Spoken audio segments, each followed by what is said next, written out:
Normally, I was. How are you?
If staff is all set and it looks like CNET is ready, I will go ahead and call to order the Board of Supervisors regular meeting for Tuesday, June 4th. We could all rise for the Pledge of Allegiance. I pledge allegiance to the flag of the United States of America and to the republic for which it stands, one nation, under God, indivisible, with liberty and justice for all. All right, and we will go to the manager for announcements. Thank you, Madam Chair, and thank you to members of the board, staff, and the public for joining us this evening for the June 4th Board of Supervisors regular meeting.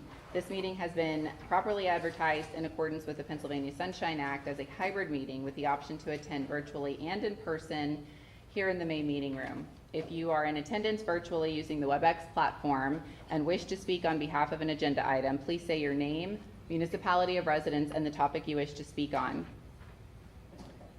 when the chairwoman calls on you. If you are attending here in person with us in the main meeting room and wish to speak on behalf of an agenda item, please address the board at the podium and state your name, municipality of residence, and the topic you wish to speak on. Prior to commencing this meeting, I have a few short procedural items to cover. First, members of the public attending using the WebEx platform are asked to remain muted during the meeting to prevent any ambient noise from disrupting the meeting. If a member of the public is acknowledged by the chair, they may unmute their microphone for their question or comment. Secondly, board members are asked to indicate their name when motioning or seconding a motion so that the minutes may accurately reflect the action taken. And finally, a roll call of the Board of Supervisors will now be taken to ensure that all members can hear and interact using the WebEx platform. Please indicate that you are here when your name is called. Ms. Strickland? Here. Ms. Stevens? Here. Mr. Thompson? Here. Mr. Patterson? Here. Mr. Heller? Here. Thank you. Madam Chair, you have a quorum. Thank you, and I'll take this opportunity also to announce that we had executive sessions on legal and personnel matters on May 10th, 17th, and 30th. And we will move to proclamations. This evening we have a proclamation of the Township of Ferguson, Center County, Pennsylvania to recognize June as Gun Violence Awareness Month. And Mr. Thompson will be reading this proclamation for us. Yes, thank you, Madam Chair. I will read the following proclamation.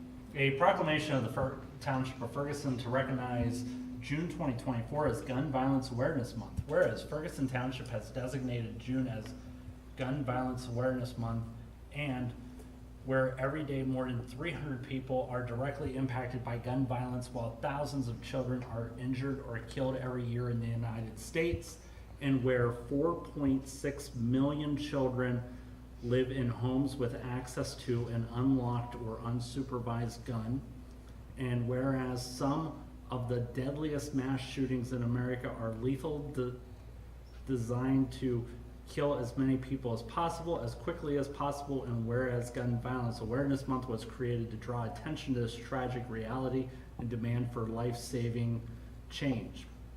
And whereas these tragedies are preventable, as parents and caregivers can make a difference by asking about guns in homes and ensuring safe firearm storage in the community.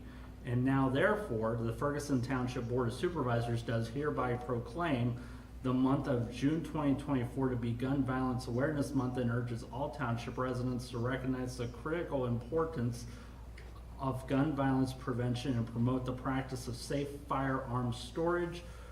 Proclaim this 4th day of June 2024 by the Ferguson Township Board of Supervisors. Thank you. Do we have a motion to adopt the proclamation? Mrs. Patty, so moved. Is there a second? This is Matt, second. Thank you. Any comments on this? No. Actually, a quick comment, if I'm correct, if folks do have a weapon in their home and need a lock, we are providing them here in Ferguson Township, so that is one of the community outreach items that we have through the police department. So please contact the police department, I will say, to maybe acquire one of those if you do need one. Absolutely, just come to the front desk, we have plenty of them. Great. Thank you. Thank you for that. All right, all those in favor, please say aye. Aye. And any opposed, say no. All right, moving on to public input.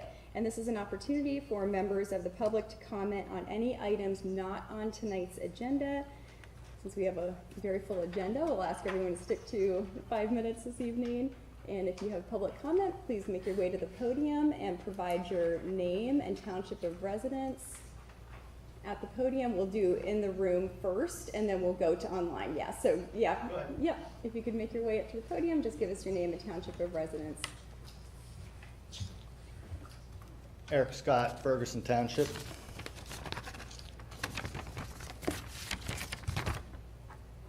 About a month ago, a current employee called me to tell me that 3 of his staff had resigned in a week and a 4th was fired.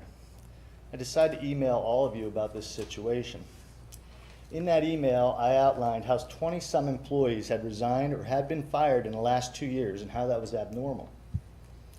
Some of the staff used the words bullied, retaliatory, combative, and walking on eggshells as they described the situation. I suggested doing some private exit interviews and some private interviews of current staff. Since then, more former and current staff have reached out to me to do something. I could not attend the last meeting where it seemed that my concerns were casually dismissed. About that time, I received a letter from a former staff member that they had written to you, but due to fears of retaliation, could not read themselves. This person had actually sought counseling for the atmosphere they experienced at work. I forwarded this to you in a second email. I would hope that you would agree it was quite powerful and something that any supervisor should take seriously. Nothing was done.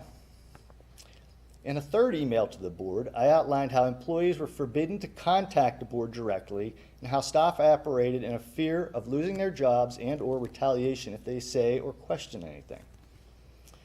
Even former staff is afraid of retaliation. Again, I asked you to please do some interviews. As of this evening, I haven't heard a single person say that anyone has reached out to them. I have been through abuse survivor support training and a state child abuse reporting training. Years ago, I lived with an abuse survivor. My wife has gone through a hostile work situation. This is extremely personal for me. My job is to report these types of things, and you are the supervisory authority that I am supposed to report to. You've done nothing. I am not your HR department. I have grown men sobbing on the phone with me over the treatment they've received here. I've had other unhappy ones at the end of their rope with nowhere to go since their entire life is here in Ferguson Township. They don't trust anyone above them, including the board. I hope you agree this is a serious situation. I have spoken with my counsel on this situation, and it would be entirely legal and appropriate for you to hire a neutral party to do some interviews of former and current staff. So again, I'm asking you, please, pretty please, with sugar on top, do your jobs and do some interviews. Thank you very much. All right, thank you. Anyone else in the room before we go to Zoom? Wes, I say, yeah, if you could come to the podium and give us your name and township of residence. I can't hear you. If you could come up to the podium for your comments and just give us your name and township of residence. My name's Wes Glebe. I live at 115 North Butts, Ferguson Township. I think I've brought this forward once before, but Ron Seibert did an exemplary job of evaluating the parking situation on North Butts Street. Some signs were changed or initiated, but whatever's there isn't adequate. People are unable, they don't seem to realize, as Ron instructed me, I had thought 35 feet from the curb on College Avenue back onto North Butts would be adequate, you know, a non-parking area, but he said, no, it's got to be 50. And I definitely see the wisdom of 50. But it's not marked in a way that anybody knows that it's 50 feet. Now, why is 50 feet important? Because it's a 26-foot wide road, and if a car parks closer to the curb on College Avenue when they're on North Butts, a car who's coming out of the residences and apartments tends to, if there's a car parked relatively close, maybe 20 feet, 25 feet, then that car that's coming up to go out onto College Avenue is in the middle of the road. There's just not enough space for that person to, you know, get over to the curb. I think given what is proposed to happen shortly with a building development across the street, I would like to see this get straightened out before things get any worse, which they will, of course.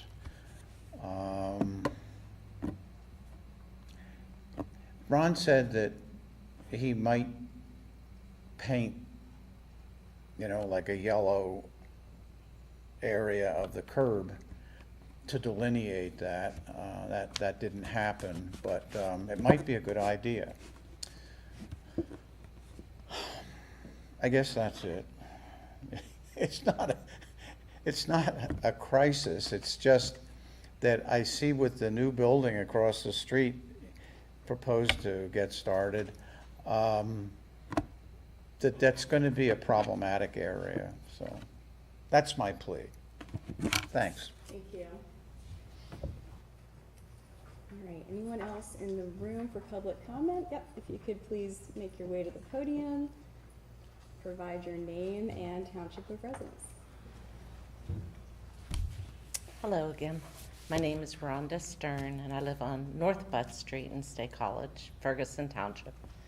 About a year ago, I spoke about something, and I want to speak about it again.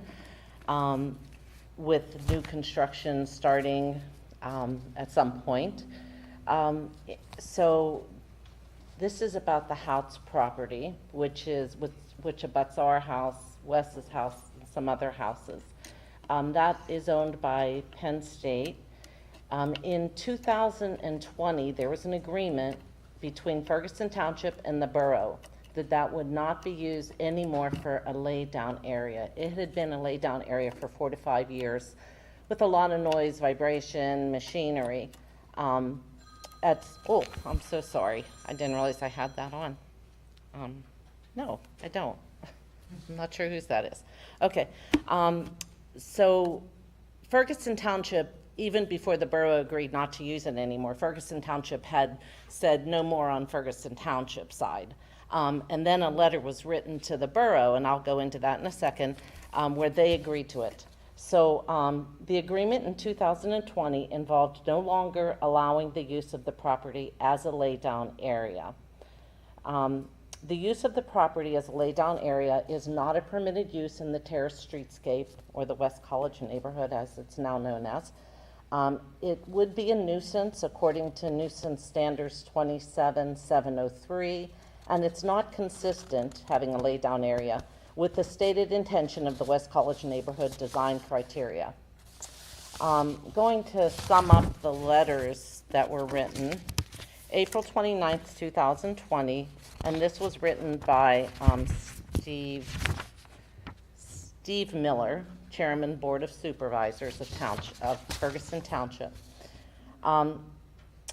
In fact, in recent years, the Board of Supervisors decided that in order to preserve the quality of the life of residents in the West College community, we no longer would temporarily allow uses that weren't specifically allowed in the TSD zoning district, or in spirit consistent with the nature of the district.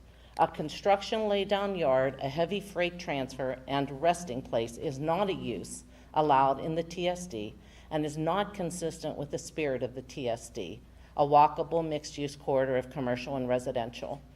The use of the so-called former house lots is of interest to both State College Borough and Ferguson Township as we share jurisdiction. The landowner of that large property sets the tone for the character of the neighborhood. Remember, this was a letter to the State College Borough. When Houts inhabited it, it was a vibrant place to meet your neighbors. Okay, so Jesse Barlow wrote back, just a line from that, continued use of this property for a laydown area will no longer be allowed after August 2021. So I am asking the Board of Supervisors to stay true to that agreement that will allow our neighborhood to remain livable, especially with all the development that's going on. Thank you. Thank you. Okay, anybody else in the room for public comment? Seeing none, we will go online. Please raise your digital hand if you would like to make public comment on an item not on tonight's agenda.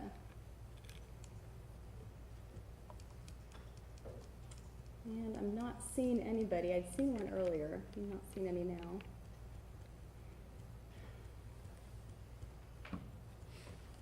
Okay. All right, so we will move to approval of the minutes, and we have the minutes from the May 7th regular board meeting. Are there any changes or corrections to those minutes? If there are none, is there a motion to approve? This is Patty, so moved. Okay, is there a second? Zamari, second. All right, all those in favor, please say aye. Aye. Any opposed, say no. All right, thank you. Okay, we'll move to authorities, boards, and commission reports. We have the State College Borough Water Authority report from Mr. Ford Stryker. I don't know if Ford is here, but we do have his report attached. And I don't see him online, but he had submitted his online report, so if somebody else can read the names up there better than I can, let me know. But I don't see him up there, so I think, and his report was attached, so I think we can. Is there anybody that's going to talk to Ford? I'm sorry? Is there anybody that's going to talk to Ford? I do have a question. Yeah, we can, oh, yeah, if you have a question, we can forward. My only question was in the notes. There's talk of them coming down on their solar commitment from 60, Yeah, yeah. 100 to 60. Yeah. Have fun with that, but I don't know that the reasoning for doing so made sense. It was, we think the number's gonna be variable, and it's a number from 5 years ago. Let's, they should probably look at what their usage is today and how variable it is versus 5 years ago, and then make that decision versus just coming down to 60. And maybe that wasn't, but I was just curious if that was part of it. Does that make sense? I think, if I'm hearing you correctly, Okay. you're just inquiring about the decision based on historical data from 5 years ago That's rather right. than present time. So That's I can right. certainly follow up with Brian Heiser, the executive director, and ask that question and follow up. Precisely. See if they have any additional information to provide. Thank you so much. Yeah, that's a good question. So, yeah, thank you. Okay, then we have the SCLO Library Report presented by Ms. Barbara Ziff, and I see Ms. Ziff online, and you had a report attached as well. Is there anything you would like to highlight from your report tonight? No, except that Ferguson Township continues to use the library a lot, as you saw in the report. Yeah, I think the report indicated we had about 29% of the checkouts. Yeah. Something very significant, so that's great. All right, questions on the library report? Not seeing any? No, just to say that I did sign up for the summer reading program, which I love, and I would challenge anybody on the board to sign up if you want to see if you can read more books than me this summer. Yeah. Since we have our local Boy Scout troop in the audience too, I'll share there's also a teen program, so there's a teen sign up and adult, so it's not just a children's program, so there's something for everyone. Yeah, there are flyers available. Great, all right. Well, thanks so much, and thank you for serving in that role. We appreciate it. Thank you. Okay, so we will move to special reports and acknowledgements, and first we have a presentation on preliminary design of pedestrian and bicycle improvements in Pine Grove Mills. And we'll go to Mr. Modricker. Thank you. Tonight, before this meeting, we did have an open house on the Pine Grove Mills Bicycle and Pedestrian Improvement Project from, I think we had our first person around 4:30, and you may have still seen some people wrapping up here around 6:30. I think it was advertised 5 to 6:30. And tonight we have Dave Gallione, who is with McCormick Taylor. He's our consultant. He's going to make his way to the podium, and he's going to provide a brief overview of the project. And then between him and myself, we'll answer any questions you might have. It's really just a kind of an opportunity to let the board know where we're at with the project. Great, thank you. All right, we'll turn it over. There should be, someone's going to put a display. Okay. I did put a summary of the project. Everyone should have a summary of the project. Huh? So good evening, everyone. Wait for the display to come up.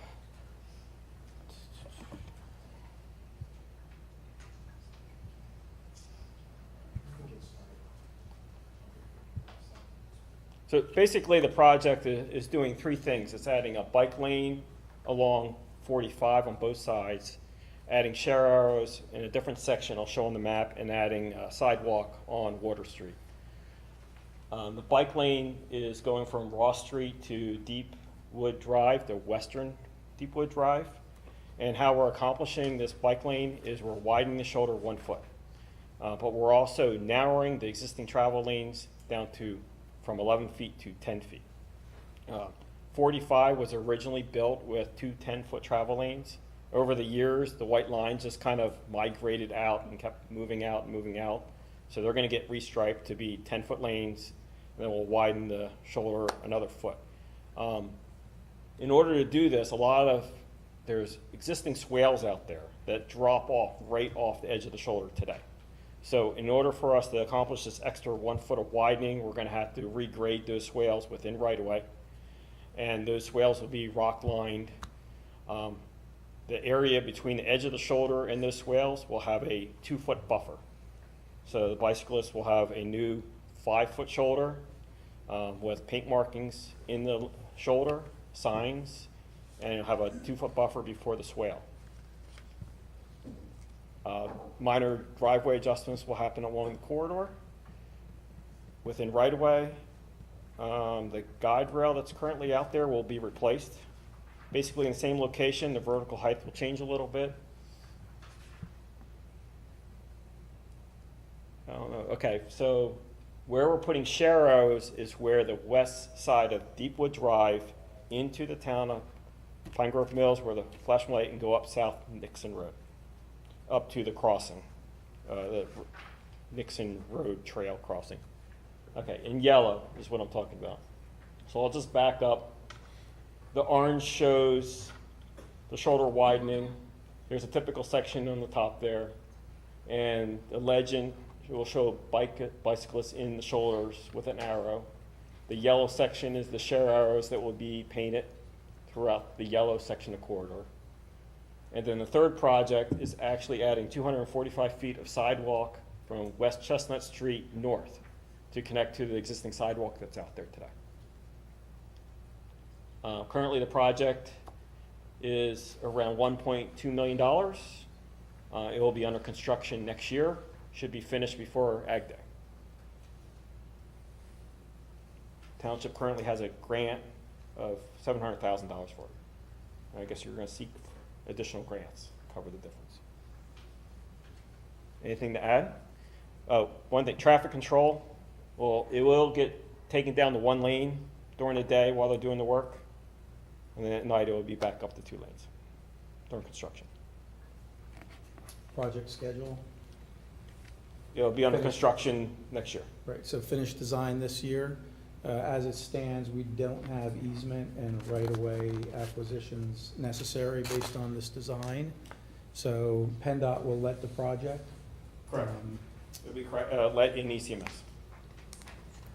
So this time, next year, likely under construction. That's all I had to add, Dave. Okay. Did the board have any questions? Oh, thanks for that. Questions on this? Yep, sure. Actually, first is a comment, second is more of a clarifying question. First, I'm excited to see, maybe excited isn't the right word, but a 10-foot travel lane, right? I remember as part of the Pine Grove Mills Small Area Plan Advisory Committee, one of our members actually found some pretty good research that said a narrower lane creates a little bit of a slower, causes people to slow down. Just a visual cue to do that. So I'm curious to see how that impacts travel speed. The other part is, what is a sharrow? For those of us who, maybe in the audience that don't know, because I remember when I first heard the term, I didn't know what it was. It's this symbol right here. There it is. Here we go. 2 arrows above the bicyclist. And it's just kind of telling the drivers to share the road with the bicyclist. Okay, there we go. Thank you. Yep. Good question. I don't know if it's in the dictionary. Other comments or questions?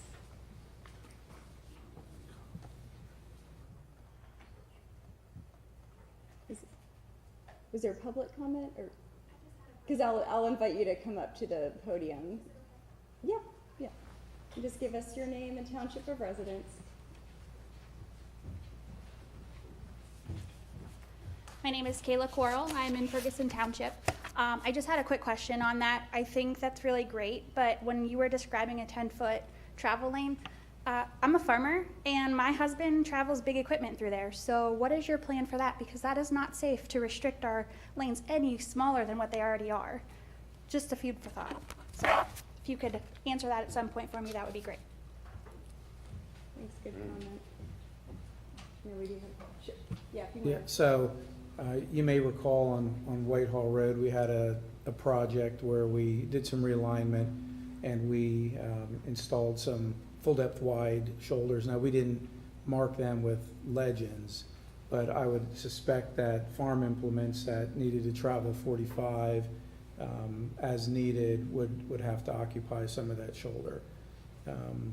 That section of road currently is signed as a bikeway, so bikes are, it's a designated bikeway now to share the road with vehicles. So our hope is that it makes it safer for both bicyclists and motor vehicles, and that farm implements are able to travel it as they do now. Do you have any comments, Dave? The only thing is you need to go onto the shoulder Currently, or are you? Yes. Do you go on the shoulder currently? The shoulder's gonna be, the road's gonna be getting wider along my foot on either side. So the overall width of the road will increase by 2 feet. Okay. And then the ditches, some of them go right off the edge of the shoulder. We're gonna have an extra 2 feet there too. Perfect. Thank you. And just for the benefit of those that are watching on CNET, if there's any further conversation, it helps if you're at the Oh, mic. sorry. Just for those at home, that's all. But I'm glad you were able to answer her question. Thanks for that. Anything else on this item? And if not, thanks so much for the update and the presentation on this. Much appreciated. Okay, so we will move to information on the Strategic Management Planning Program procedures and status update by the Department of Community and Economic Development. We have Lisa Burns from DCED to present to us. Thank you and welcome. Thank you for having me. My name is Lisa Burns. I'm your local government policy specialist with Community and Economic Development.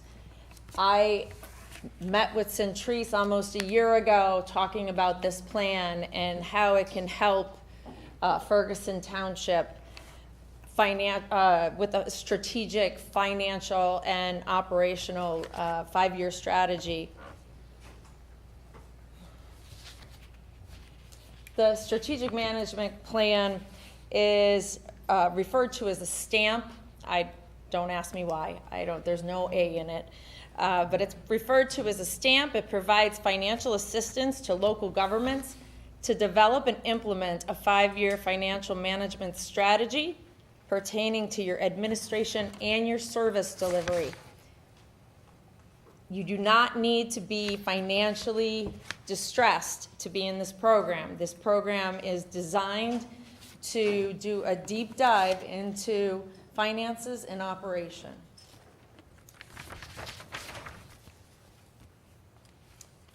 There are 6 components to this strategic management plan. The first one is a financial condition assessment.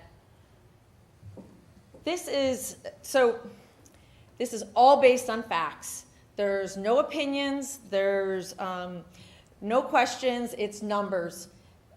People are already sending in financial data to Strategic Solutions. That's your consultant that was hired to do this. It's an independent consultant. We have nothing to do with them. You RFP'd them, accepted the bid.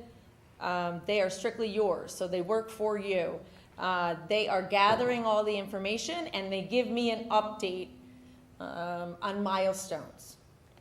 So right now, they're gathering all the facts, all of your finances. What they'll do with that is they're gonna forecast, well, let me not get off track.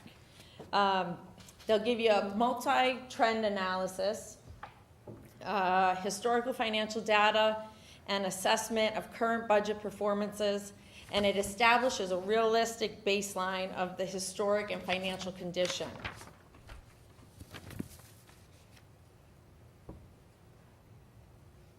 Now, step 4 is a little different.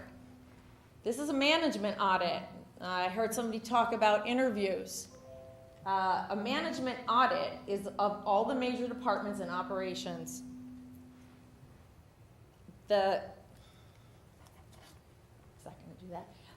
So what they do is they interview every department manager, and in a smaller community, every staff member. So municipalities that have 6 staff members, they'll interview every one of them. But because you have such a large number, and we have, you've already accepted the budget for this, what they're doing is they're surveying every single one of the staff. If they see any kind of problem, they are going to go in and interview that entire department. So they're interviewing your department managers, surveying your staff, looking for very specific critical operational and technological needs. The proposed draft that's in step 5, that will be done here in a public meeting. At that time, the public can give a little bit of input. You can have a little bit of input, but as far as the 5-year recommendations that comes out in the end, this is based on factual evidence, so it's not a opinion-based, like, I want this and I want that and there needs to be new cameras. It's not about that. It's what they see and what they report.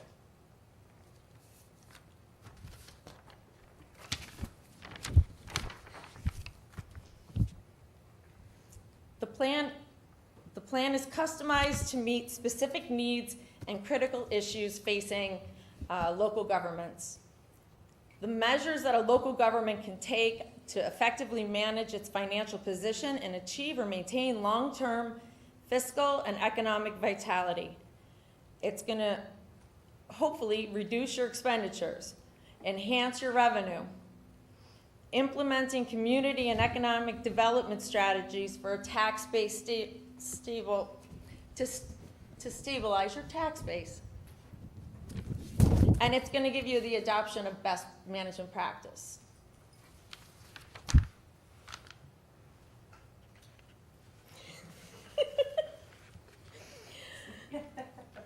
So DCED gives grants up to $200,000 to pay for 50% of your total project cost. Because we worked so for the past year to get this plan moving, Centrise sent out an RFP a long time ago so that we had exact costs so that you guys can get funded that 50%. It was very well done. We did it. It was very well done.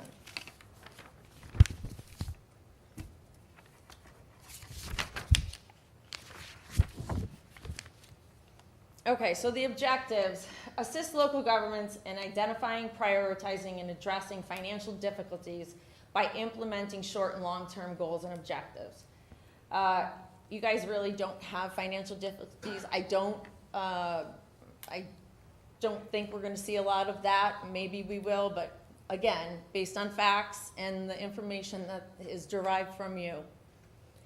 It engages in management studies and operational improvements, which aids the financial administration and management of the local government and decision-making. So they're talking about your management and your operations and your staff. All of that will be looked through. And you implement a system of multi-year revenue and expenditure trends that allows local governments to anticipate and plan for future financial circumstances. And it provides recommendations to enhance efficiency and productivity of financial and human resources by providing future funding opportunities. Okay, so what does that mean, right? That means that we're looking at your past to predict your future. You're gonna get recommendations. Not all of them will be fundable. If they say you need a new police station and you have to build that, we're not gonna help you build that.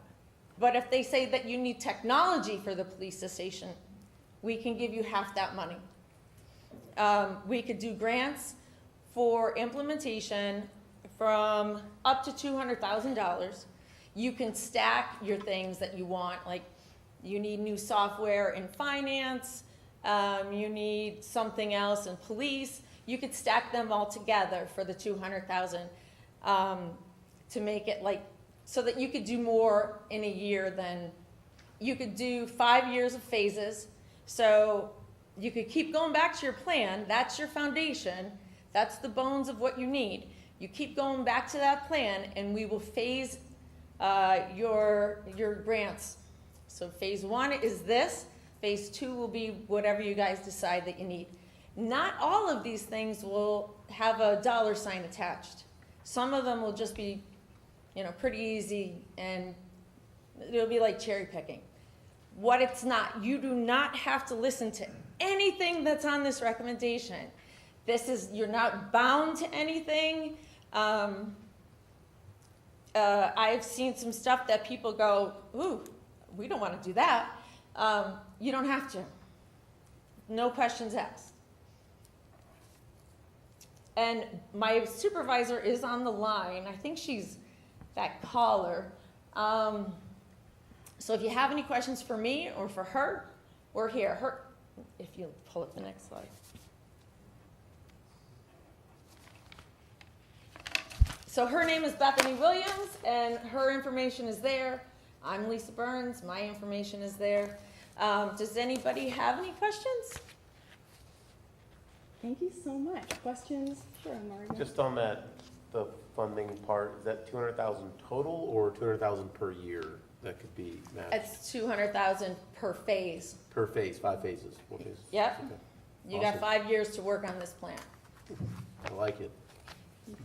It's, it's so, it's such a viable thing to have, because once this is done, we could help you pay for your general fund stuff, your technology upgrades, we will even fund a position, a new position if you need it. Not fully. 75%, 50%, and 25% over 3 years. Shared prosperity, we're good. Sure, Matt. So my question is, what can we expect to see maybe over the next year? Some milestones, et cetera, next steps, just again, to kind of paint the picture. So that's a really good question, and actually strategic solutions will come as part of a milestone schedule. There's a schedule that's been prepared, and one of the milestones is to present a status update to the Board of Supervisors. Right now, they're currently in the process of collecting data. I can't give you a specific date, just depends on when they finish this phase, but you will receive an update, and when you do, there'll be a tentative schedule that will be provided to you. But we're anticipating that this will be concluded with recommendations by the end of the year. That's the goal right now. And as far as I know, your staff is flying through providing the finances. So as long as those financials come in timely, they can get through this plan. And they've already put out the surveys to all of the employees, and started with, I don't know if they planned any or scheduled any interviews, but they definitely have the surveys out right now. Yeah, that is correct. The employee satisfaction survey is completed. It's already out, and I think the deadline might even be tomorrow. We have all of the data from the finance department that's been provided, and information on all of our policies have been provided. So the consultant has a great deal of the requested information, and so they'll take 1 to 2 months to review thoroughly and probably follow up with some additional data. But we're really excited about this program and the opportunities for addressing some of the concerns that were expressed by the public during CIP and during operating budget last year.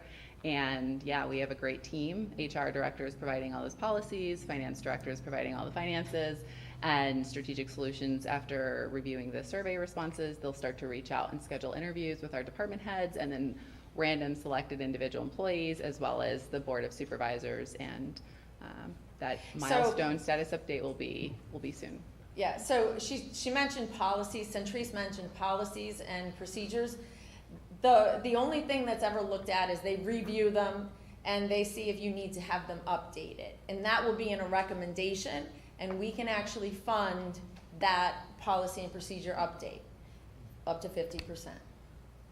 So like all of those little nuggets that you guys have to pay for anyway, this will help you over the next 5 years. Great, thank you. Okay. Any other questions over here? No? Thank you so much. You're welcome. Oh, I'm sorry, yes, public comment, if you could make your way to the podium. Give us your name and township of residence, and we'll ask Ms. Burns to stand by near the podium to provide response. Mark Uncle, Ferguson Township. Thank you for the overview of the study that's being conducted.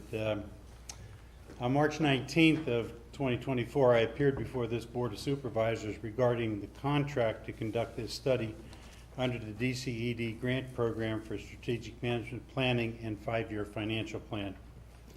An excerpt of the March 19th board meeting minutes was included with this meeting's agenda packet. I've requested this agenda item to receive the status report on the study, and according to the request for proposal section 7, schedule, a preliminary review may be undertaken by the governing body at certain intervals of the study. So I was a little surprised at the steps that have been outlined this evening when the RFP had 5 steps. And the first step is the assessment of the municipality's financial condition and fiscal trend analysis, which was due April 30th of 2024.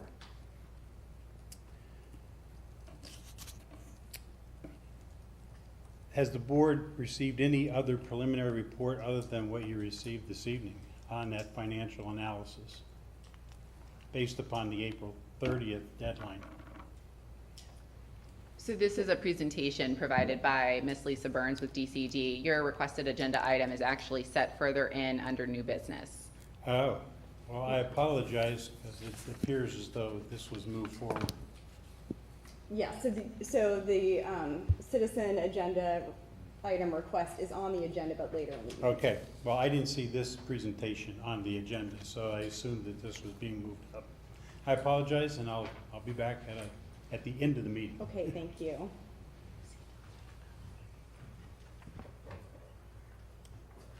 Okay, other questions or comments on this item? And if not, thank you again so much. Appreciate the presentation and update. Okay, we will move to COG and regional committee reports. Under COG committee reports, we had a couple of canceled committee meetings. So first up would be Facilities Committee. Mr. Patterson. Thank you, ma'am. You have the agenda for the Facilities Committee meeting, which was this morning.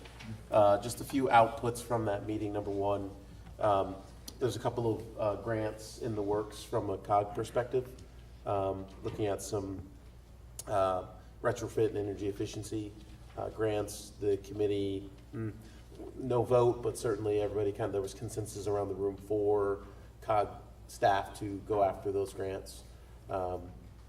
Also, Madam Manager, Ms. Adams there from COG had mentioned that she had sent it out, and just want to confirm that you received it and that there was an opportunity for perhaps Ferguson Township to go after some of those same dollars for retrofits.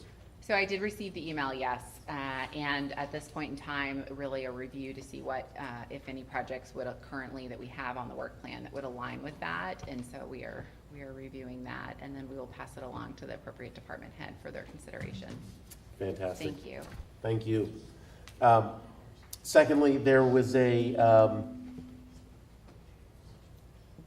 grant for, kind of superchargers to then put there around the COG building, around the parking lot on the edge of it. And a very 50% grant available to do that. And so they're working through that to see if they're eligible and oversees those funds. So it's an opportunity there to then shape into the larger, broader goal of reducing reliance on fuels.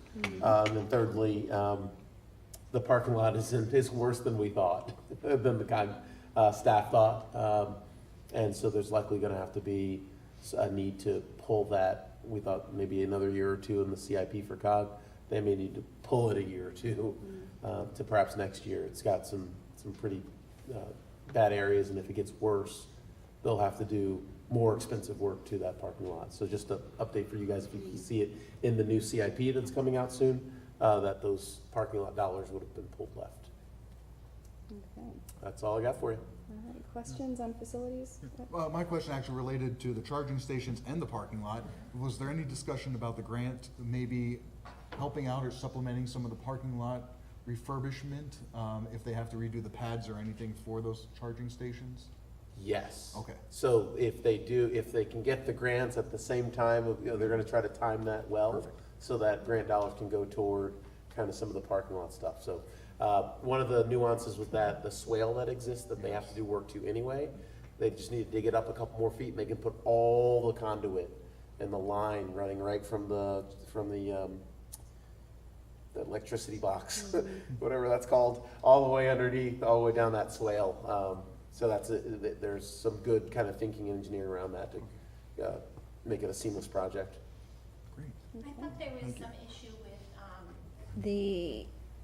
the building itself not being able to handle the Correct. charging station. So is that part of the grants, is upgrading their electricity in the building, their capacity for that? They would run, so the building absolutely cannot charge anything other than like regular, the 110. They're gonna run a new line from what's the name of the box? From the transformer, there we go, from the transformer, directly around the swale and kind of set up these new boxes, so it'd be a different line I that see. can handle it. Brilliant, okay. Thanks, Mr. Roderick. Anything else on facilities? No. And that's kind of what we had indicated in our comments in the CIP, was try to coordinate those two projects so that we weren't redoing one when we start the other. So, good, okay. All right, so we will move to Finance Committee.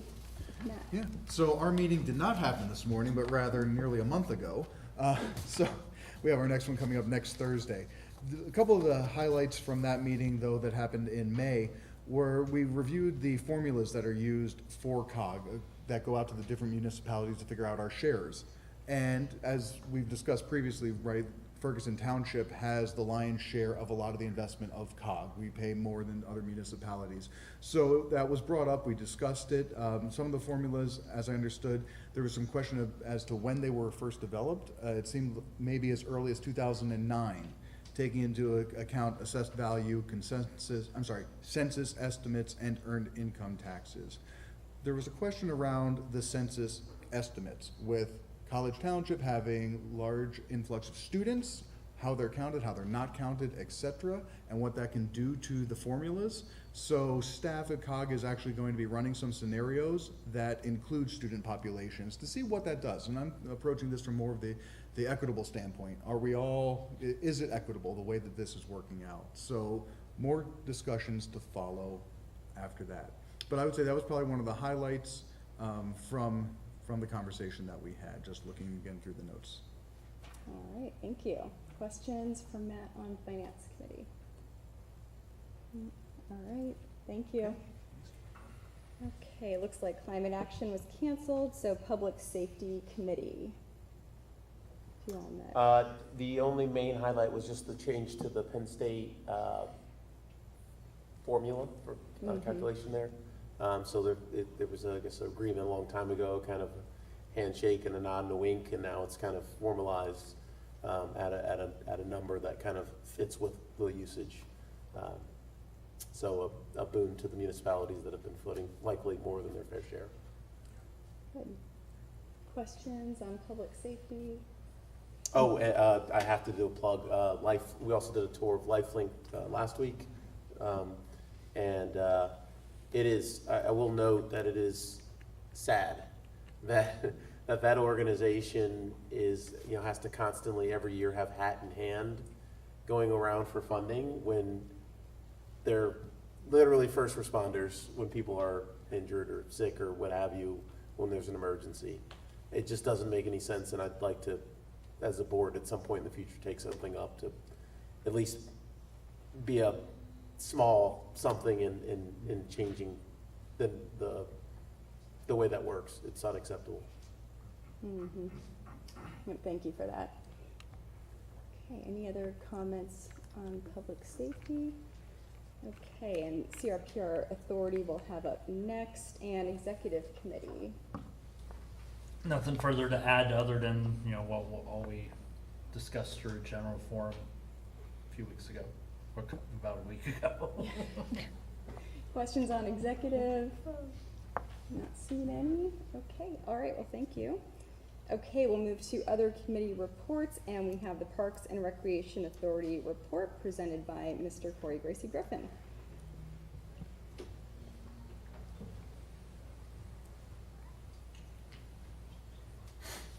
Good evening. I appreciate you delaying my presentation a month. My apologies, but I had the unusual situation where my job required me to be at another Board of Supervisors meeting for another township across the Commonwealth, so I could not make it last month, so thanks for moving me. A much smaller township. It's very interesting, but it was good. So you have a copy of my report. I've tried to distill the main action items that the authority has taken over the past 5 months. Essentially the highlights. I know many of you look at the minutes from that, but I wanted to make sure to pull out the things where we're actually making some decisions as an authority. Hopefully bring some things to your attention that the COG itself might want to address, and you all might want to address as a board.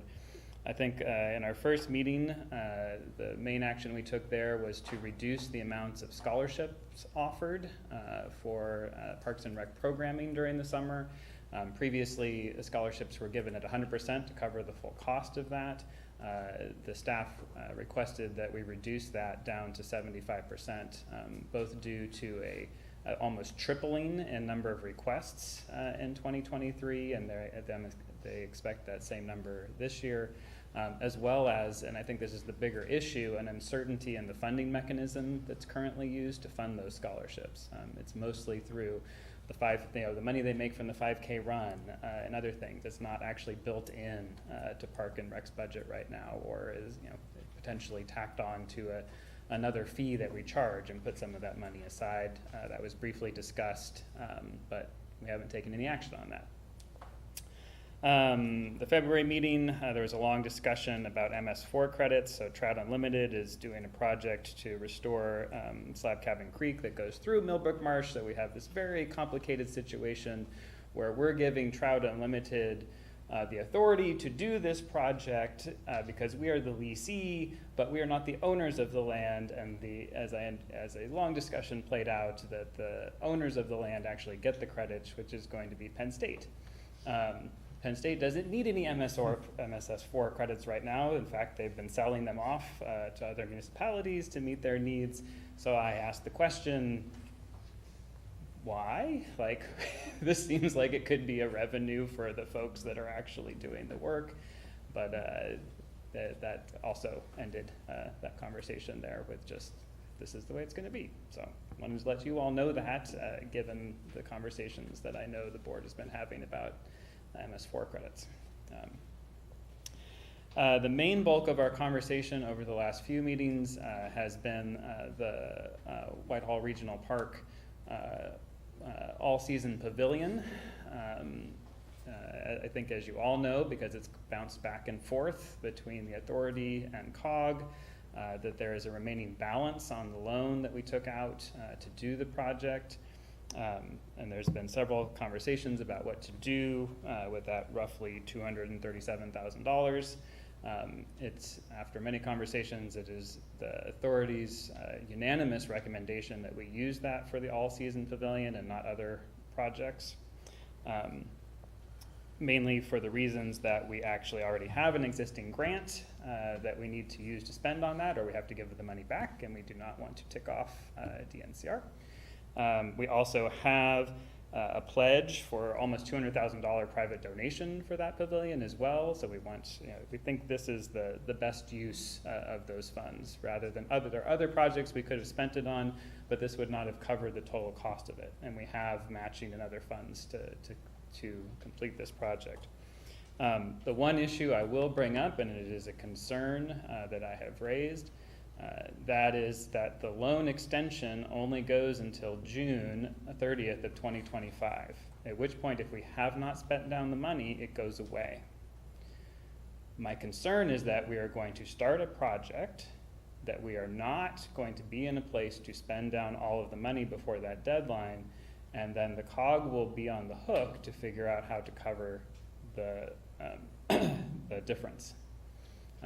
The staff is putting together plans, to their credit, to figure out ways in which we can spend that down.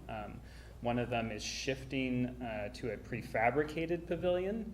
So we would essentially pay for the whole cost of that pavilion up front, so that money would go out from the loan, and then we just have to assemble it, right? There are ways to do that. My fear, given that we know about the many delays that have plagued the park project, I am equally concerned that the pavilion might face similar delays. And even going with the prefabricated project might put us in a position where we will still be on the hook for part of that cost because we don't spend down all of the loan. I've raised these concerns to the park staff. I wanted to bring it all to your attention because, again, it will impact the budget moving forward and potentially put us all in a situation where we're having to approve, you all are having to approve funds and COG to finish the project. I think the only other things I wanted to mention is that there was a joint meeting of the authority and the Millbrook Marsh Nature Center Advisory Committee to discuss fundraising for the boardwalk replacement. And then finally, there was a meeting scheduled on April 11th that was supposed to be a joint meeting between the authority and the Capital Committee. Neither group had a quorum, and so I totally freaked myself out as I was building this report. I was like, I couldn't find the minutes for this really long discussion we had, and it's because technically the meeting was canceled. That meeting was the meeting that we were supposed to use to talk about the CIP. So unfortunately, I want to tell you what we talked about because there was, an informational meeting then, right? That the staff presented the CIP to us. And I think since my concerns that I raised there were not recorded in any minutes, I wanted to share them here with you all so that you could hear them. I think that, the main part of that discussion, of course, was the boardwalk replacement project. I think that there are no concerns on the part of the authority with the rest of the capital improvement plan. It seems reasonable. I think that as you saw, the current plan in the CIP is to raise $750,000 in donations, receive $750,000 in grants, and then take out $5.2 million in loans in order to pay for that project. One of the things that you will see is that this new debt will hit just as we have paid off our previous loans on the pool capital projects that we've been paying off for many years. Essentially, that was my first question. I was like, oh, we're going to pay those off in 2 years. Great. And then suddenly we're just going to have the same, if not more, in terms of our debt service if we go through with this plan that's currently in place in the CIP. I think that in 2029, when the new debt hits, I did the calculations, and 25% of our municipal contributions to the CIP will be for the debt service associated with regional parks, if the plan that you've been presented is approved. I have some really serious concerns about these costs. Particularly, I think you have all been presented with the CIP, so the requests, there's quite a big jump for 2025 from 2024, and then increasingly going up. And I don't know how that squares with previous discussions I know this board has had about trying to hold our COG shares a little more flat. Happy to answer any questions you have. Thank you. Let's start over here. Questions, comments? Do you know, the last I looked on the Millbrook Marsh Advisory Committee, do you know who is representing from COG? I do not off the top of my head, I'm sorry. Yeah, it seemed, the last time I looked, is heavily Penn State professionals. And the COG person that had been listed is no longer serving. So I don't even know who from COG is on that. So anyway, if we could figure out who that is, that would be great. We used to have somebody from the CRPC, the Center Region Planning Commission, as a representative. So they may still have that person, but I'm not sure that position is still there. I don't think Right, that, and I thought we had a general forum representative as well, and that person is no longer serving, so I'm not sure. Okay. I don't know if that's been updated. Anyway, that's all. I will add one comment on the boardwalk that we received. I forgot to mention we do have a new Marsh Nature Center supervisor, which is great.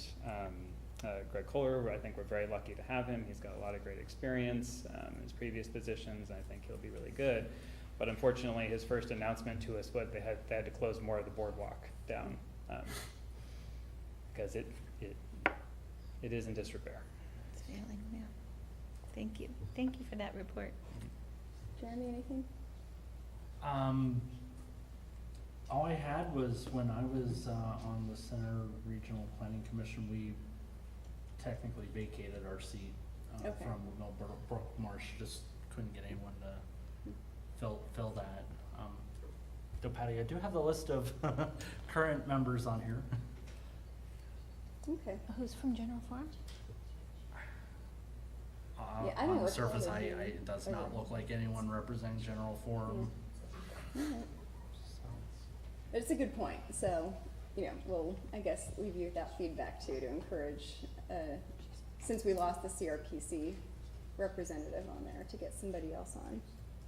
Comments? My only comment, just to say thank you for bringing concerns that I think many of us would have back to the group and having a thoughtful discussion about it, and also thinking down the road of, hey, what if we don't use the grant money? What if this happens? What if that happens? So again, thank you for being at the table and having those conversations, Corey. Truly appreciate it. Thank you. Happy to do it. Was it 2 weeks ago or so, we took a tour of Whitehall Regional Road Park. There's not a lick of shade out there, so this pavilion might be helpful for older folks that are in between game type of thing or practices, leave the park, still be able to watch their young ones and be able to get a little bit of shade. So it'll be good to see that go forward. And it's particularly with these other funding sources coming together to kind of build the right thing, not just something. And I continue to share your concern about this boardwalk. Has anybody thought about something smaller, more contained yet still helpful? Or do we really still need this? Or what are the other options? I just keep hearing $7 million. I'm not enthused about that, so I'm going to continue to raise the concern. So I appreciate you doing the same at the authority level. I think one of the interesting clarifications that I've received about the scope of the boardwalk project, which has been one of my concerns as well in terms of its association with the cost, is that originally we were shown in the new plans, an extension of the boardwalk, right? Not just a replacement of the existing, but adding new boardwalk in other areas. The director clarified that they are currently only budgeting for replacement of the existing boardwalk. I will note, though, that the loan, because this was also something that was not clear until the director clarified, also includes funds to replace the existing, let's call it office shack, that the Millbrook Marsh staff currently use, and that's a project that would take place. I think it's in the CIP. Currently, it's at the end of the CIP now that you've reviewed. So that loan also includes that, not just the boardwalk. Thank you. So the loan includes the service building, because that was actually much earlier in the CIP and then got bumped for the boardwalk, because it's an old, it's not a chicken coop, but it is that's what they refer to it as, and it's something like that. So it's in disrepair. So that's good at least that's included in this. But I guess construction for that would probably still follow the boardwalk. And Yes, the boardwalk correct. Okay. That's the current plan in terms of. There could be some. Given how long I think the boardwalk project is going to take, and the time and the discussion we've had about when that would start, there might be some overlap. But the office building would be very small. I think the office building, though, is a great example of issues with, and this will maybe be my final comment, with the way that the authority is currently set up in terms of the authority, the park staff, and the COG. And I know that there has been a committee that has been trying to get at that relationship and straighten it out. But I think we have just got the certificates of completion for a brand new building at Millbrook Marsh, a brand new education building that could have included offices. If there had been some more foresight or direction given at the time of that project. And I think it is a place, and I think this situation that we just had with deciding what to do with the extra loan money is another example. You'll see there are 4 meetings that we discussed it at as an authority because we had to keep making recommendations to the COG to then get your input back to us in order to take the next step in the process. Because ultimately, the authority is the one who has to authorize the extension of the loan. That's what's granted to us as a body. That's our responsibility. But because we have a, let us call it, shared governance model right now for how we oversee our parks, the regional parks, that there are these delays and opportunities for things to get lost in the shuffle. And no clear, I was about to use the word authority, but we have an authority, right? No clear director of those projects. And I have asked for, at our next meeting, of the authority to have an in-depth conversation about this issue that was just brought up, and that the request to us from staff last time was to give the COG our ranked options for what to do with the loan, and all of us were like, no, like, we're the authority. Like, this is what we want to do with this loan money. We think this is the best project. Why would we have this back and forth again? So I'm hoping I'm hoping there'll be some activity on the authority side to complement what's been going on with the Parks Governance Committee in the coming sessions. Thanks. And on that note, because this is our chance, because we have this mixed model of governance, this is our chance to give you our feedback on it. So just with, thanks for bringing up the information about the scholarships being reduced. So I guess between Parks Capital Committee and our budget discussions and Finance Committee, we can raise that and discuss how we can improve that kind of cemented funding stream for those so that it doesn't bounce the way it has been. And then the MS4 credits, I know we had talked about this before, and that's probably just something to bring up in the governance committee, that it's just one more thing that kind of gets lost in translation. So probably just, more a point of discussion there. And then, yeah, like Omari said, we had a great tour of the park. And so Christy Owens, Parks Director, had talked to us about the prefab building and those options. And we spent time talking about more of a 3-season building, so it's not fully enclosed, so to try to stay within what's left of that budget. So I think, and during our CIP discussions, that's what I heard us support as well.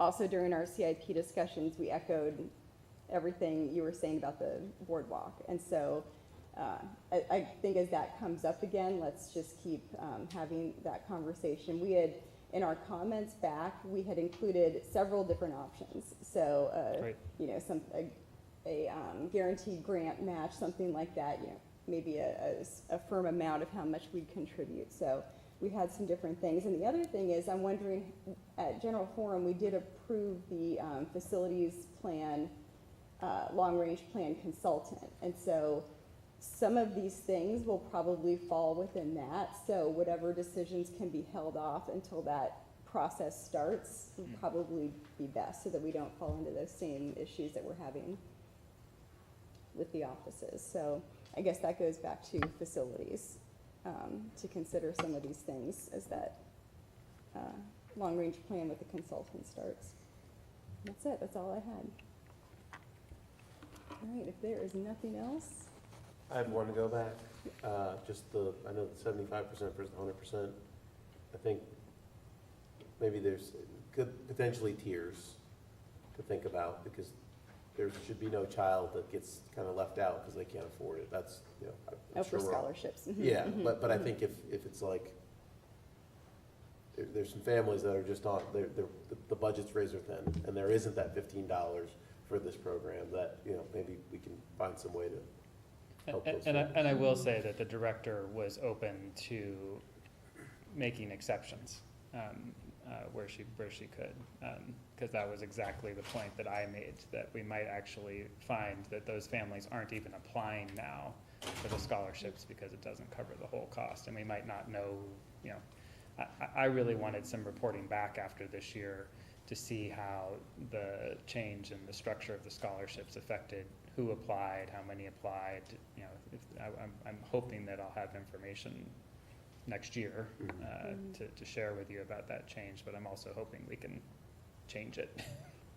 Yeah, good. All right, well, thank you so much. Yep, thank you all. Have a good evening. Thanks. Okay, we'll move to staff reports. First up is the manager's report. If there is anything you'd like to highlight or share from your report, which was included. Thank you, Madam Chair. If there are any questions, I'm happy to answer them. Otherwise, the report is provided with the agenda packet. Thank you. Okay, we'll go to Matt first. Yeah, actually not a question, but a comment, and I just want to draw folks' attention to, I believe it's page 83 of the entire report, which is the shared humanity of Officer Lewis responding to the expired plate, we'll say, and his act of kindness. It was truly wonderful to see that, making the manager's report, and my hat's off to Officer Lewis for that. So thank you for including that.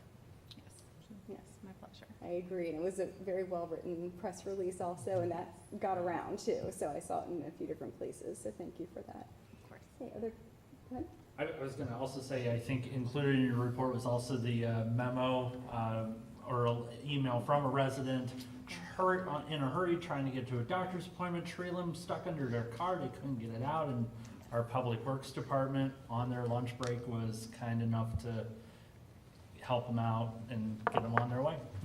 Yes, and I'll share with you, I also received some messages via Facebook and text messages and emails from residents in the Overlook Heights neighborhood, just expressing their gratitude as well for our police officers who attended and really engaged with the residents, the adults and the children.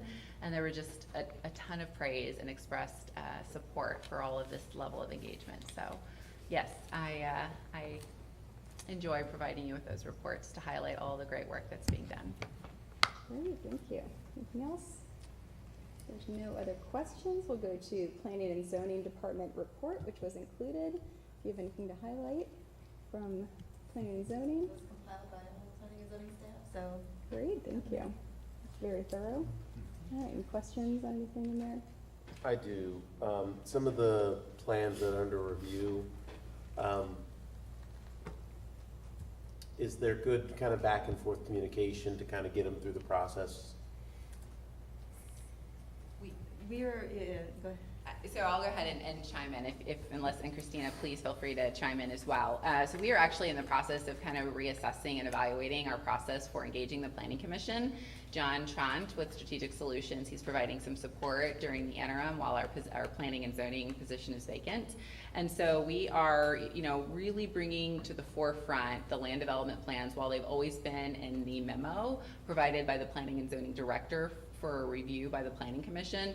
We have them on as agenda items for the Planning Commission, and John Trant is in the process of developing a checklist for the Planning Commission to be able to reference and review, to really engage in dialogue, to understand, for example, we have land development plans, as you know, that have been active since 2022, and they're presented to the board for a request for an extension. And so we're really evaluating what this process looks like, engaging the Planning Commission and engaging those that have land development plans that have exceeded the 90-day time period. So I hope that answers your question, and I will continue to give you updates, as will the Planning and Zoning Department. And Christina, when she's available, we can talk a little bit more about the tools that we're developing to really engage the Planning Commission and increase those communications.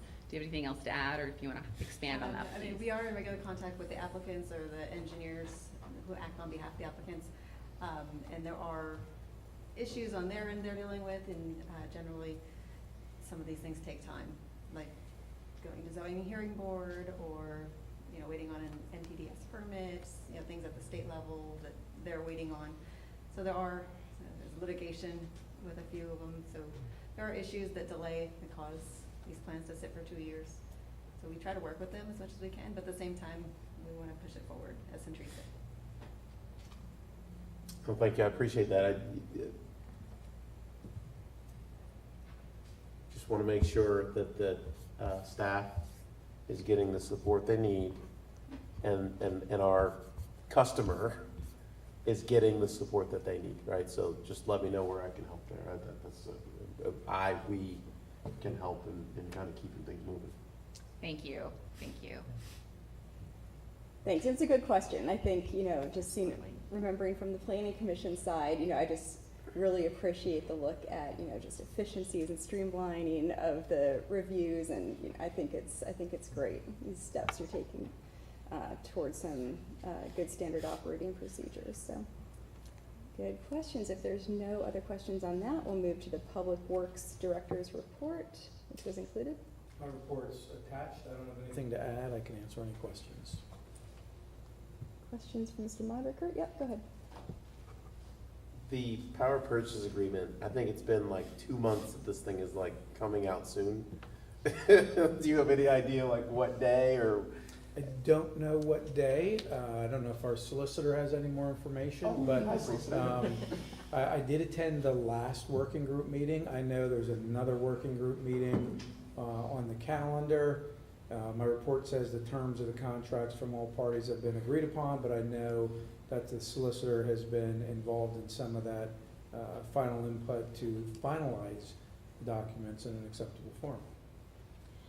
Yeah, I actually talked with counsel that the school district hired as part of this, who actually negotiated the agreements. I think it was a week ago. And there were a few, I'll call them blips on the radar, and it had to do with how the arrangement was set up with Direct Energy.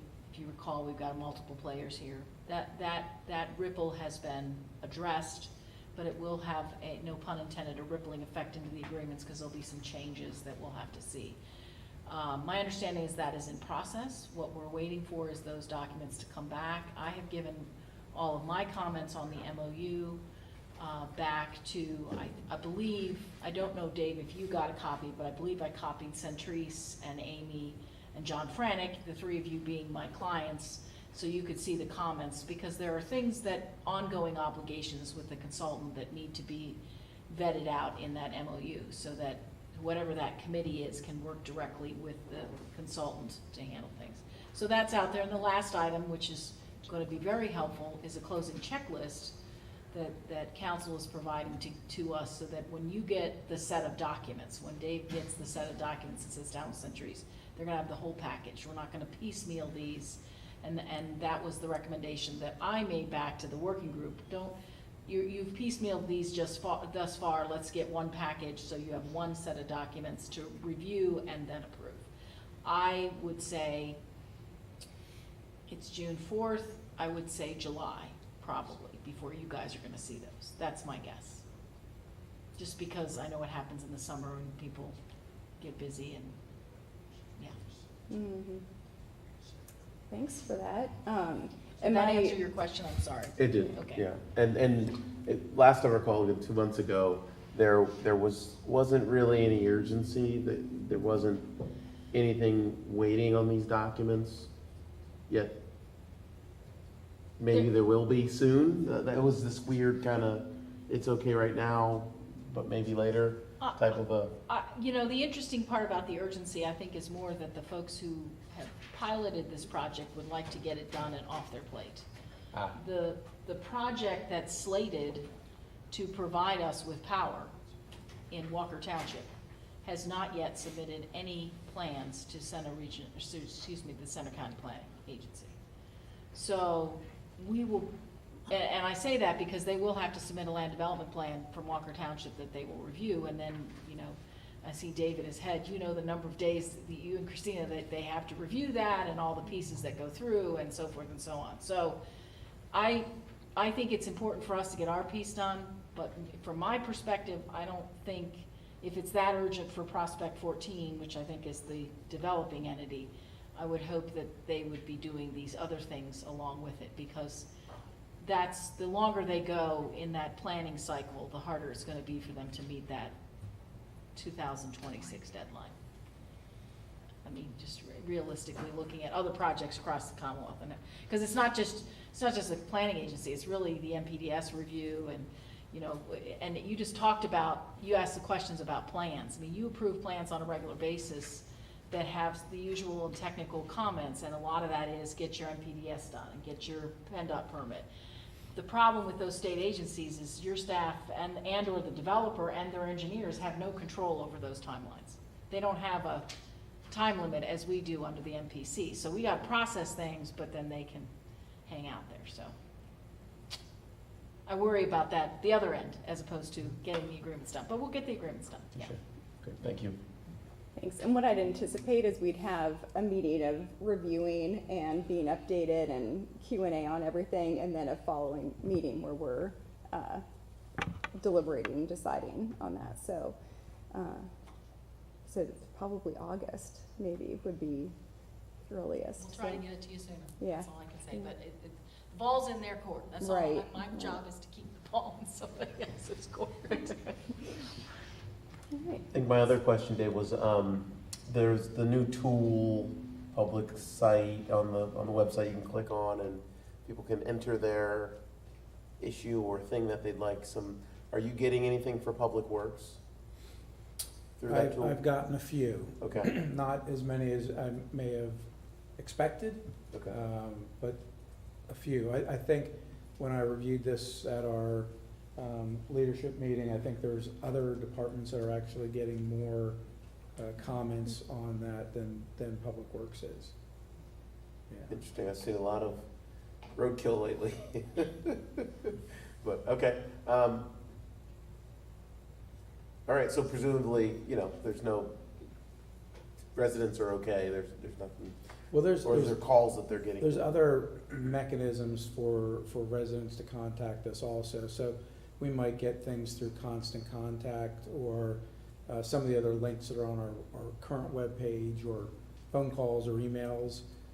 So the new citizen portal that you're referencing is just one additional way, but we certainly haven't had an overwhelming number of requests come through, is the way I would assess it.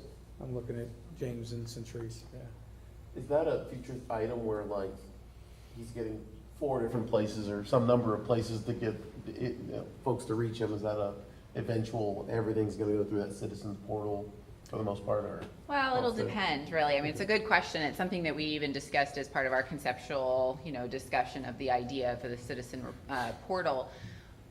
What I'll say is that we don't want to restrict access, right? So for those that aren't digitally, interested in reporting, we want to keep open the option for folks to just call the township and do a, over the phone report. We also, I think one thing that we did was, of course, like Constant Contact is something that we're disabling that, right? The Facebook comments, they're disabled. We do not want to necessarily see those types of reports, because that was the challenge, is that folks would say, well, no, I submitted it. And then we'd have to chase down where they would have submitted it. Was it an Instagram, private message? Was it a Facebook private message? Was it a Constant Contact that got filtered to spam? So we've disabled all of those social media kind of ad hoc approaches, and we've created this option for the citizen portal if you want to submit digitally. And then, of course, if you want to stop in and you want to share with someone at the front, you can, if that's your preferred option. If you want to call, that's your preferred option. But as far as presenting an option for digital submission, the citizen portal is what we're promoting.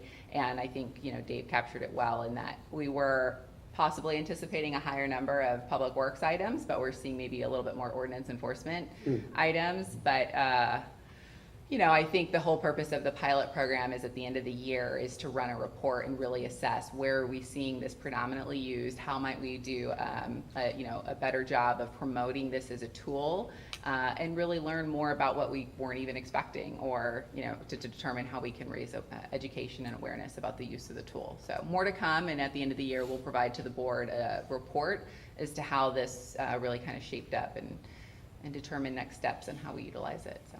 Good question. Thank you. No, and I appreciate the response there. As an IT person, there's only a couple of mediums to get your issue logged, and then it goes into the funnel of being worked and prioritized and all that good stuff. So I can appreciate folks being able to call if you need to call and stop by if you need to stop by, but digitally, this is the link you go to, and then you work from there. So no, good stuff. Thank you, sir.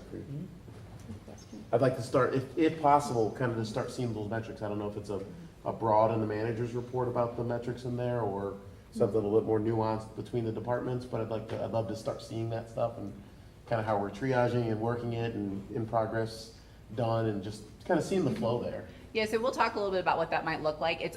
And right now, the way it's designed is you can go on and you can see all of the submissions, and that's kind of the nice transparent piece about it, is that we can run a report, but it's all publicly available. So and the benefit there is if you're a citizen and you're like, I see this, this issue at a park and this tree limb really needs trimmed down. If there were other submissions, you can see all of the other submissions for that particular park, tree limb, and you'd be able to see as a citizen, this is an ongoing issue, or if this item's already been reported and it's been 4 days, so maybe we'll give it another 6 days to see if it gets addressed.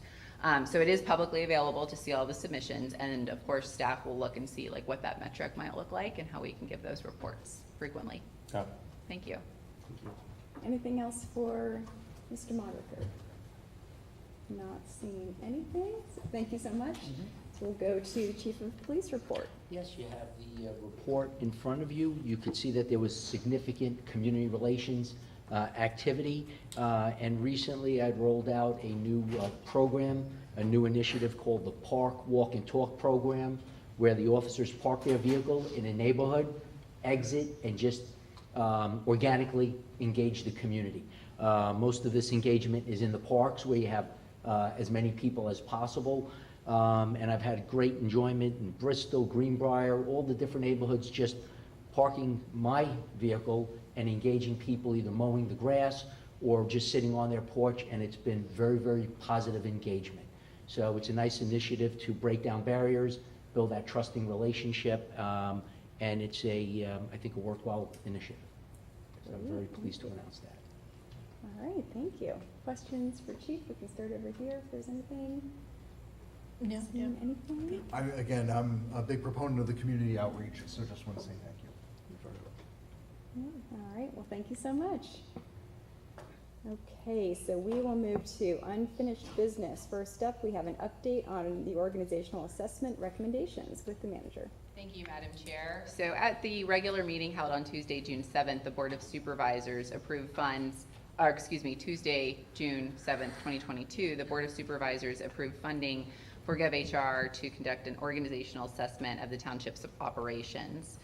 The assessment had 6 components as part of the scope of work. One was to do a review of administration and the finance core functions for processes to improve for efficiencies, and analysis of the human resources function, and meet with township staff to understand current technological and data capabilities, limitations, and opportunities for increased efficiencies within administration and finance and tax, as well as assess the future needs, conduct a comparative analysis of Ferguson Township's administration and finance and tax department structure with similar sized peer communities with Pennsylvania, and as well as analyze and provide options and recommendations, and then of course draft the report for a consideration for budgetary request. And so in the 2023 operating budget discussions, the board had approved for several of those items to be implemented, and provided within the agenda you will see a table that breaks down each of the recommendations, a little bit more of what I'll call a snapshot, and on the right hand side there is a status update, and I'm happy to go through each one of those, or if you would just like to ask questions as it relates to any one of the items that are listed there as a recommendation, I'm happy to answer your questions. Okay, we'll probably just go to questions since the Sounds chart's good. been included. So we can start over here on this end, or Patty, if you had something? No, I do, thank you. I don't have any questions, but really have been a good supporter of this assessment, and I think it's a good way between that and our stamp program to better manage and operate the township fiscally responsible, and make enhancements where needed, so we can also provide better and more service to our residents going forward. Matt, anything? No, nothing to add. Well, again, I do like seeing the information in that chart, or at least in the table there. I think as we go forward here and other timelines become a little clearer and we work through the process, I would anticipate some questions around some of these, but not at this time. And Omari. Sure, why not? So, couple of the recommendations, one that's complete and one that's in progress. as much as you can share maybe those first two, kind of the genesis of them perhaps. This is where we get into some sort of what can be shared and what not, and so I'm not gonna say anything, but I'm sure you know what you can and cannot share as it relates to those. Right. So good question. I will share briefly a little of what was, conducted. So GovHR came in and they did several interviews. They also initiated their process with conducting a survey employee questionnaire employee questionnaire / survey. And I recall vaguely, I think we had 45 responses to that survey. So it was a good response from our employees. And based on the responses of the employees as it related to the human resource function, it suggested that what you see here is a HR business partner model, where we're bringing in a full-time equivalent of a human resource director that would be able to provide that overarching strategic approach to management of human resources. And it was informed with the data that was collected. It was informed with some of the interviews that were had directly with individual employees as they received experiences with various onboarding and HR related activities, as well as our HR staff and administration and finance department. And so really kind of putting in motion a HR strategic methodology as to how we run our township with human resource available as a resource with a more strategic approach. And bringing in that full-time equivalent position was the recommendation as a result of that. And we have that position filled, and we now have that filled with our newest staff member, Molly Steel Shrimp. Thank you. And then the other item here is the conduct HR policy review, including a legal review. So the last time that the township had our personnel personnel policy manual reviewed was in 2008. And so as you know, there's been a great deal of legislation that's been updated since 2008 as it relates to requirements for managing employees. And so some of that was, recognized when I came into this role as manager, and then it was something that became reviewed with a much more thorough focus on GovHR getting a better understanding of what Ferguson Township might be considering. And after they looked at the policies, they realized that some of the matters that could be addressed would simply be by updating these policies and doing it with having our Labor Council review those policies, which is not, it's not something that's done for free, of course. So looking to see, for example, I recall in the report having signatures, for acknowledgments when policies are updated, making sure that every individual employee has received that updated policy manual, but also having their signature for an acknowledgement. Understanding that when there are changes, or when someone files workers' compensation, that we need our policy to reflect what that process looks like. So everything that we're doing is referenced through the policy. And that's an example of where we wanted to have Labor Council provide a review of our policy manual. So that is also something that we still need to continue moving forward. Copy. All right, so I think a lot of these are in the same vein of kind of got some feedback. Right. The organization, GovHR, did some kind of whiz bang in the back, behind the curtain, and Surveys, came out with a interviews, recommendation. yep. And then the team, things that are in progress, you've been working, not started, it's in the work plan somewhere, you'll get to it. Are there any of these that are in progress where they need some sort of ordinance help? There's something in the way that this board needs to get to. I'd have to look a little bit more closely and let you know. Generally, our internal operations are sometimes, managed differently than some of the policy that's enacted through an ordinance for, managing the township. But I will look a little more closely and get back to you on that. For example, the development of a strategic plan for DEI may very well be something that the board may want to review and consider for development of a policy initiative that we could then easily integrate into our personnel policy manual. And we don't have that. So that would be something that the board might be able to really address. Thank you. And I'll continue to look and let you know if I have any other examples, and I'll put them in my manager's report. Madam Chair, would you entertain a motion? Oh, sorry. To accept the, I will in just a minute, yes, Okay, thank you. Since I didn't start with that, we'll finish discussion real quick. No further. Okay. Yeah, nothing further. I would add to Mr. Patterson, with HR policies in my professional experience, those are living documents and you gotta keep on top of them and keep them updated, so it's always a work in progress. Take it behind the curtain, whiz bang, as Omari says, right? Anything else? Nothing for me, no. Yeah, thanks for the update. You know, we've been able to see some of these things occur, even, you know, like the agenda software and different things. So since this process began, so I think this spreadsheet that you included here is great. And so next update, we could probably just use the same thing. I thought that was very helpful. So, okay, and now I will look for a motion. This is Omari, Madam Chair. I move to accept the report. All right, is there a second? This is Patty, I'll second. Any other discussion? If not, all those in favor, please say aye. Aye. Aye. And any opposed, say no. All right, well, thank you for that. Okay, we will move to new business. First step is the consent agenda with a number of items. Was there anything anyone needed to remove from the consent agenda?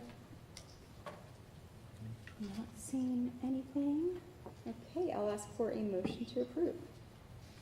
This is Patty, motion to approve the consent agenda as listed. Is there a second? This is Matt, I'll second. All right, all in favor, please say aye. Aye. Aye. Any opposed, say no. Okay, thank you. We will go to a public hearing on a resolution of the Township of Ferguson Center County, Pennsylvania to authorize the township manager to execute an expense account for service expenditures account agreement for the 457B and 401A plan, and we'll go back to the manager for that. Thank you, Madam Chair. Within the agenda, there is a brief narrative I'll cover here. Ferguson Township, as the fiduciary of the Ferguson Township's 457B plan and the 401A plan, we recently, in 2020, the township moved from ICMA-RC and transitioned to VOYA. And in that process, the township engaged the services of Cornerstone Wealth Advisory and Insurance Services, LLC, to administer and manage the township's assets in the plan. The township agreed to pay flat quarterly payment in the amount of $3,000 following the agreement that was executed in 2019 with Cornerstone Wealth Advisory and Insurance Services with the township. And the intent was for the township to pay on behalf of the participants, aka the employees, on a temporary basis and transition to having the participants pay individually for their administrative services that they receive through Cornerstone Wealth Advisory and Insurance Services, and go, essentially go back to what we were doing when we were with ICMA-RC, which is where the individual participant/employee is paying their own administrative fee. And provided with the agenda as a resolution, as well as the agreements in the form of exhibits for the board's consideration, and provided with the agenda as a recommended motion for the board's consideration. Thank you. All right, this is a public hearing, so I'll first open the public hearing for comments on this item. And seeing none, I will close the public hearing and ask for a motion. This is Mr. Thompson. I'll move that the Board of Supervisors approve the resolution and authorize the township manager to execute the agreement. Is there a second? This is Omari, I'll second. Okay, any further discussion on this item? Any questions? I'm not seeing anything? Okay, if there is nothing, then this is a roll call vote. Thank you, Madam Chair. This is a roll call vote for 2024-13. Ms. Stevens? Yes. Mr. Thompson? Yes. Mr. Patterson? Yes. Mr. Heller? Yes. Ms. Strickland? Yes. Thank you, Madam Chair. The roll call vote passes unanimously. All right, thank you. Okay, we will move to the discussion on the 7-year review of Ferguson Township's agricultural security area. Back to the manager. Thank you, Madam Chair. And so provided with the agenda is a brief narrative, and I'm just going to kind of quickly run through it. So essentially, according to the legislation, municipalities that have an agricultural area security area, they're required by law to update every 7 years. And the township last updated or amended the ASA in 2010, which contained at the time over 175 parcels representing 4,500 acres of agricultural land. Provided with the agenda is an e-copy of resolution number 2013-20 that added 54.9 acres as part of tax parcels provided there in the agenda packet to the ASA. And then also included with the agenda is an e-copy of the resolution number 2022-4 that added an additional 50.73 acres as part of the tax parcel identified there in the ASA. So essentially, while the township ASA hasn't been amended or hasn't been updated every 7 years since we last updated it in 2010, if there is a resident that would like to put their property into the ASA, they can do that outside of the official update every 7 years, which are what those two resolutions are showing. For example, I think it's Rocco, those resolutions show how we just add that in. But doing an official update will allow for the township to convene an ad hoc ASA advisory committee to review any requested changes to modify the township's ASA. That ad hoc advisory committee will review requested changes that the township may receive from residents. The Planning Commission will also review the county as well as the region's planning agency for feedback and comment. Those changes will get made by staff and bring back to the Board of Supervisors for their consideration.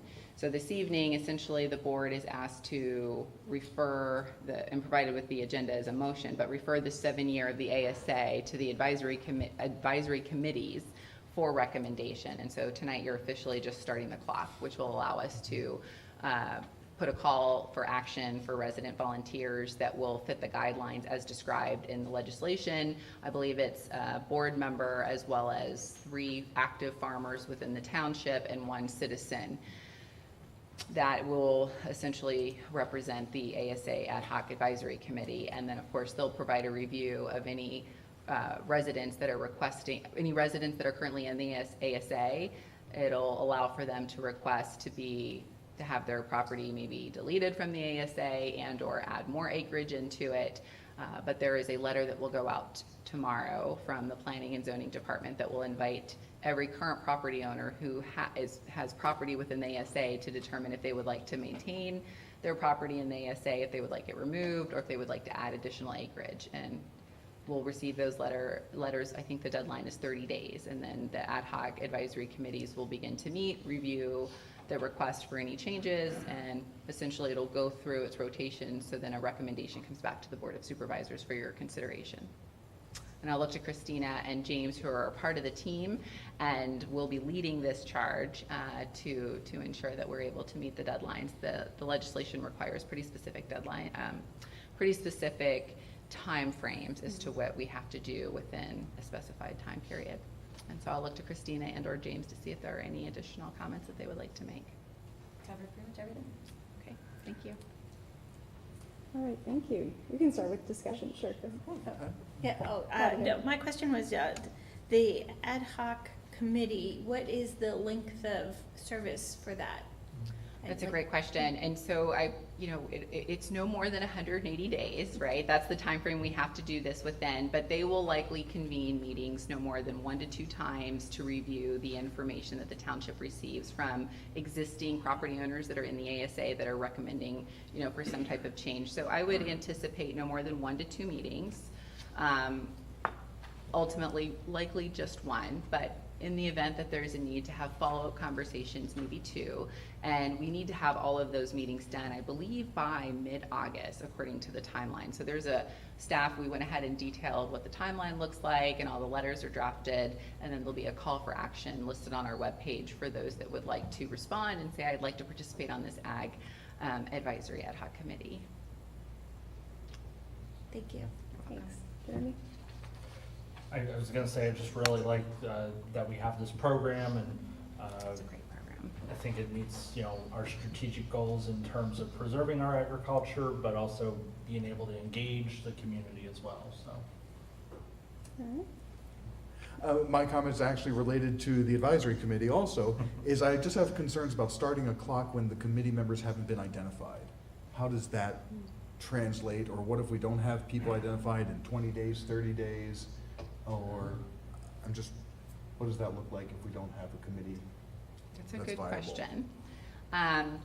So I'm not as worried about that. We have a list of names that we could certainly reach out if we don't have a response for the call to action. So we'll do the call to action, give it 7 days to see if we get responses. If not, we've had members within the community that have been so kind to provide a list of up to, I think, 5 to 6 names that are being recommended to make direct contact with. So we will certainly do that and invite those individuals to respond to our call to action, understanding that they have been nominated as individuals to be considered. Yeah. And that's my question, do they know they're even on a list that's being circulated? I will find out. Oh, okay, so I guess I am just a little stuck on that 45, and I'm wondering if it's one of these things where we start 45 days once the committee has been solidified, and then we start the clock. I just don't want to get into the, time ran out, et cetera, and then we have to revisit it. So I would be, I guess, a proponent of starting the 45-day clock once the committee is formed. So we could probably have that in the motion, so that it's referred to that committee once the committee is formed. Sounds like you want to make that motion Follow the then. statute. We have to follow the statute. So we have to set, once the board once you refer this to the advisory committees, we have to send these letters out. The clock starts tomorrow. I would not be a fan then. And yeah, I would, we do. So I would say too that we have, how do I want to say this?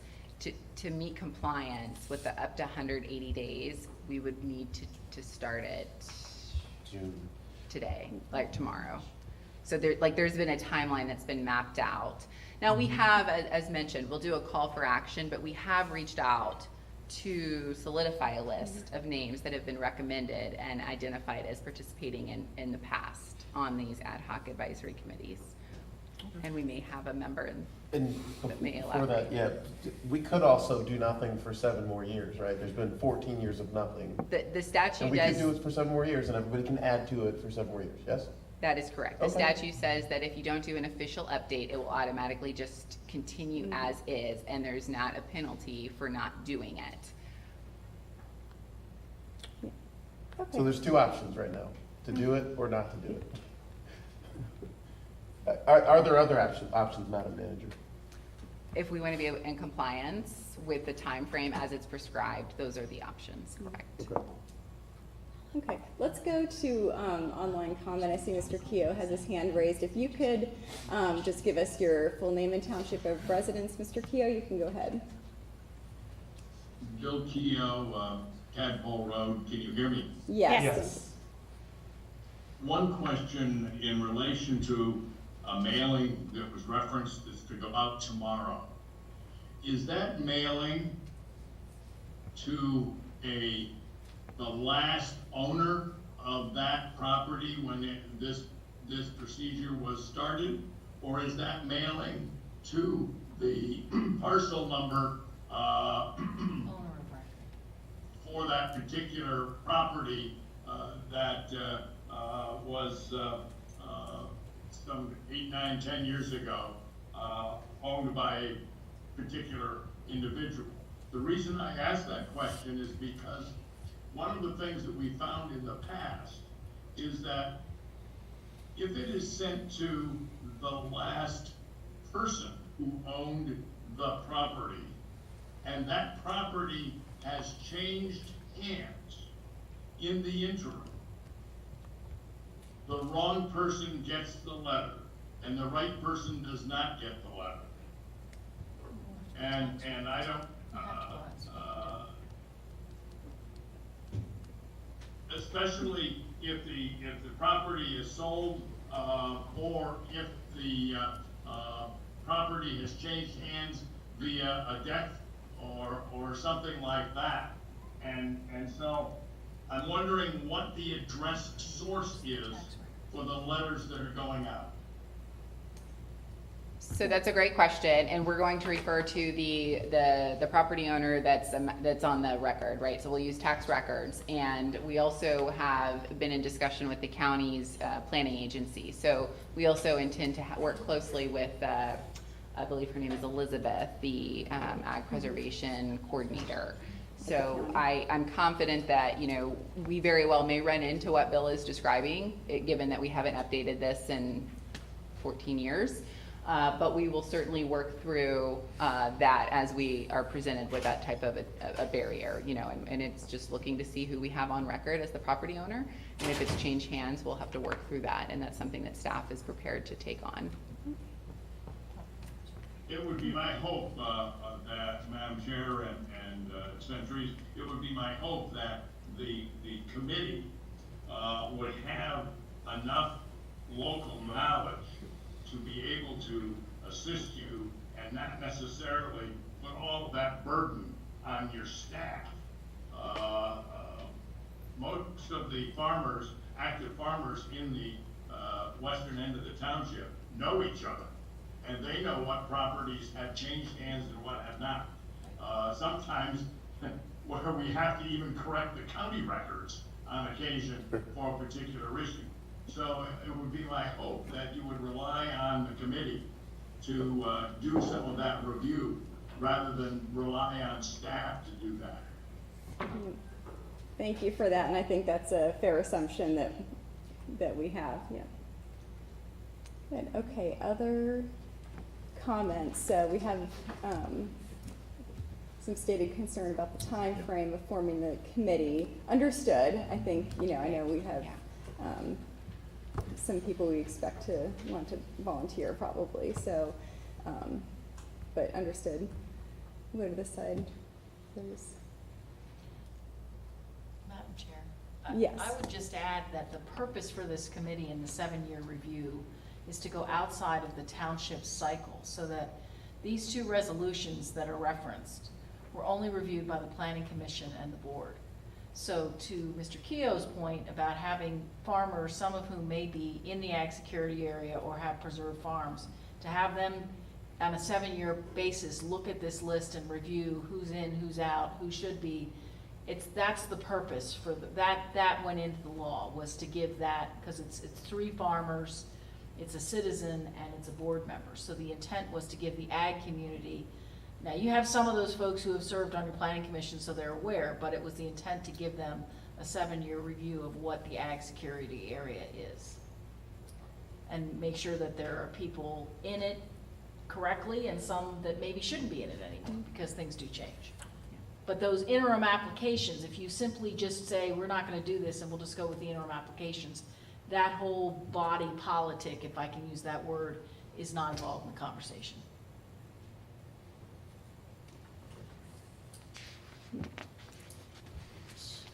So I guess my question is, once the committee is formed, what is the level of effort for what they have to deliver? What specifically are they charged with bringing back? That's a great question. So we are sending letters out to all the existing property owners that have acreage within the ASA, and they have 30 days, I believe, to return their responses back. So they're essentially checking a box that says, I want to continue to keep my acreage in the ASA, I want to remove it, or I want to add to it. And then, of course, as been presented, there may be some scenarios where we find, oh, the property has changed hands, so we need to change and update our ASA record to reflect the new property owner information. So that information gets provided to the advisory committee. And so much of what our solicitor shared is that then this committee can help identify, for example, if we don't hear from maybe 7 parcels, it would be that this committee may very well say something to the effect of, well, I know that property, it changed hands 6 years ago. Here's the new property information, and so it's getting feedback and being able to have dialogue to better understand, or for example, Harner Farms, that property may have been in the ASA and there was some subdivision of the land, and now the sheet sits on land that I actually haven't done a fact check, but I think that it's a visible example, right? That sheets now sits there. So that may very well be an example that if that land had been in the ASA, we would be able to, as part of these discussions, identify, oh, we need to remove this parcel from the ASA. And so this part of their charge is to review all the responses that we receive from the property owners that are currently in the ASA that marked, you know, keep my acreage in, please, remove it, add to it, as well as identify parcels that may have changed hands. So that's the essential charge of the committees, and that they're all getting an opportunity to review through it and be able to provide input and comment that maybe from a staff perspective we wouldn't have had, because we have members of their residents of our community that are now serving on these ad hoc advisory committees. So if I may, kind of a follow-up then. So their scope is not then to reach out to those farmers, have a discussion, it's really just to identify what comes back and what properties may have changed hands. Yeah. That's the That is level. correct. Okay, that seems a little bit more doable in Yeah. 45 days. Yeah. So, okay, they'll assess, will these letters or the mailings be certified? We had not discussed sending the letters by certified mail, but it's something that we could consider. There would be an additional expense that, you know, we, I would say your first letter should go as regular is, mail. and then maybe the second A one. lot of people tend not to always pick up their certified mail. And the addresses you're using in the tax system are gonna be current unless the current listed owner, and Mr. Keough brought this up, has passed away and the family has not gone in and changed the address. But my guess is they will have, because if they haven't, they would have been up for tax sale in the last 2 years. I mean, or at least they would have been dealing with the tax office. So, you know, first of all, if something comes back, that might be a avenue to go, find out what's going on. Many of these farms are also part of the preservation program, which means that by notifying the county, they will also have contact information for many of them. I'm not saying all of them, but for many. Okay, thank you very much. Very, very good points, Mr. Heller, and I would just keep in mind, as farmers, I'm sure everyone in the room that's farmers would agree, we don't like paperwork. We want to try to minimize paperwork, but also we want to try to minimize our time off the farm, because we got hay to make right now, and we're enjoying this nice weather, so. Thank you. So I guess I'd ask the manager if you feel confident in staff's ability to get this committee together and going and have the 45 days to. I do. I think we're gonna do our best. We have a plan in place. We have a very prescribed timeline already outlined. We have letters already drafted. We have a webpage ready to launch. So we've done a lot of legwork, so when tomorrow comes, we're not scrambling to do it all. A lot of it's already been done. So I'm confident that we will be able to achieve the goals in place. Ready for a motion?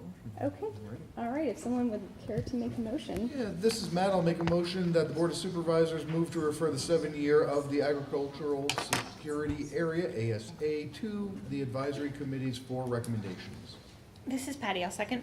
All right, any other discussion? Okay, seeing none, all those in favor, please say aye. Aye. Any opposed, say no. All right, great. Okay, up next is the Whitehall Road Regional Park application for consideration of a modification, and we'll go to Christina Bassett, Community Planner. Thank you. On May 17th, 2024, Stahl Schaefer Engineering submitted on behalf of their client an application for consideration of a modification from Chapter 22-516, Landscaping, for the Whitehall Road Regional Park Minor Alteration Plan dated May 16th, 2024. The Whitehall Road Regional Park is located at 1954 Blue Course Drive Extension and is zoned rural agriculture. The Whitehall Road Regional Plan was originally approved by the Board of Supervisors on December 9th, 2019, and during construction of the park, it was discovered that a utility easement for West Penn Power interferes with the plantings on the northwest side of the park. There are no plantings permitted in easements, and this applicant is proposing to relocate the plantings on the southern side of the driveway with an additional 8 service berries and 2 black gum trees to be added to this area. The township arborist did visit the site with park officials, and he supports the relocation of the plantings. The Planning Commission reviewed this application for consideration of modification at their May 28th, 2024 meeting, and is recommending that the utility easement and a note indicating the approval of the modification be shown on the Whitehall Road Regional Park minor alteration as a condition of approval. All right, thank you. Any questions on this, or I'll take a motion? I think my only question is, why can't this be kind of an administrative desk change? Like, this seems way too simple. Like, I'm just, maybe it's a bigger answer, but this seems way too simple for this meeting here. It's in our ordinance. There's an ordinance in the way. To modify a plan. Okay. This is, I mean, it would require an ordinance amendment. For this to be done at a staff level. So there have been previous boards that have requested for these types of requests for modification waiver to come in front of the board for a decision. But it is based on the ordinance. Can you point me to that ordinance, please? We can certainly provide that. Thank you. Madam Chair, I move to approve the application for consideration of a modification for the Whitehall Regional Road Park. Minor alteration with the condition that the utility easement be shown and a note indicating the modification be added to the minor alteration plan. This is Patty, I'll second. All right, any other discussion? All those in favor, please say aye. Aye. And any opposed, say no. All right, thank you. We'll move to 3610 West College Avenue Stack and Store application for consideration of a modification and waiver. Back to Christina. On January 9th, 2024, Sully Engineering submitted an application for consideration of a modification to Chapter 22, Section 516.12 and 516.2A for the proposed 3610 West College Avenue Stack and Store preliminary land development plan. This proposed development is located at 3610 West College Avenue and is approximately 4.05 acres and is zoned commercial, and it is in the corridor overlay. So 516 outlines the requirements for the buffer yards, and buffer yards are intended to aid in the township in protecting the community character by separating incompatible uses. All buffers are required to be 15 feet and contain a minimum of 3 canopy trees, 4 understory trees, and 3 shrubs per 100 linear feet. The applicant is proposing to plant all the required plantings, but in different locations. The township stormwater engineer is requiring a drainage swale at the front of the property and a perforated under drain at the northern property line to be along the property line, and that cannot contain landscaping. Along the western property line, the buffer yard will have to be moved to the other side of the swale, thus not be adjacent to the property line. As far as 22.516.2A, that indicates that required buffers be reserved solely for open space and landscaping. So no proposed building additions, structures, parking, or any other type of physical land improvements shall be located in a required buffer. The applicant is requesting a waiver from this section to install a security fence, which would cross the buffer yard. The Planning Commission reviewed this application at their May 13th, 2024 meeting and does recommend approval. All right, thank you. Any questions, or would someone care to make a motion?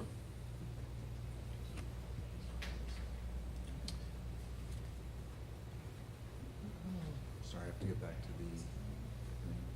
While you're getting back to it, just a quick question. The planning commission that they watched it a couple days ago, that was unanimous vote. They Correct. move with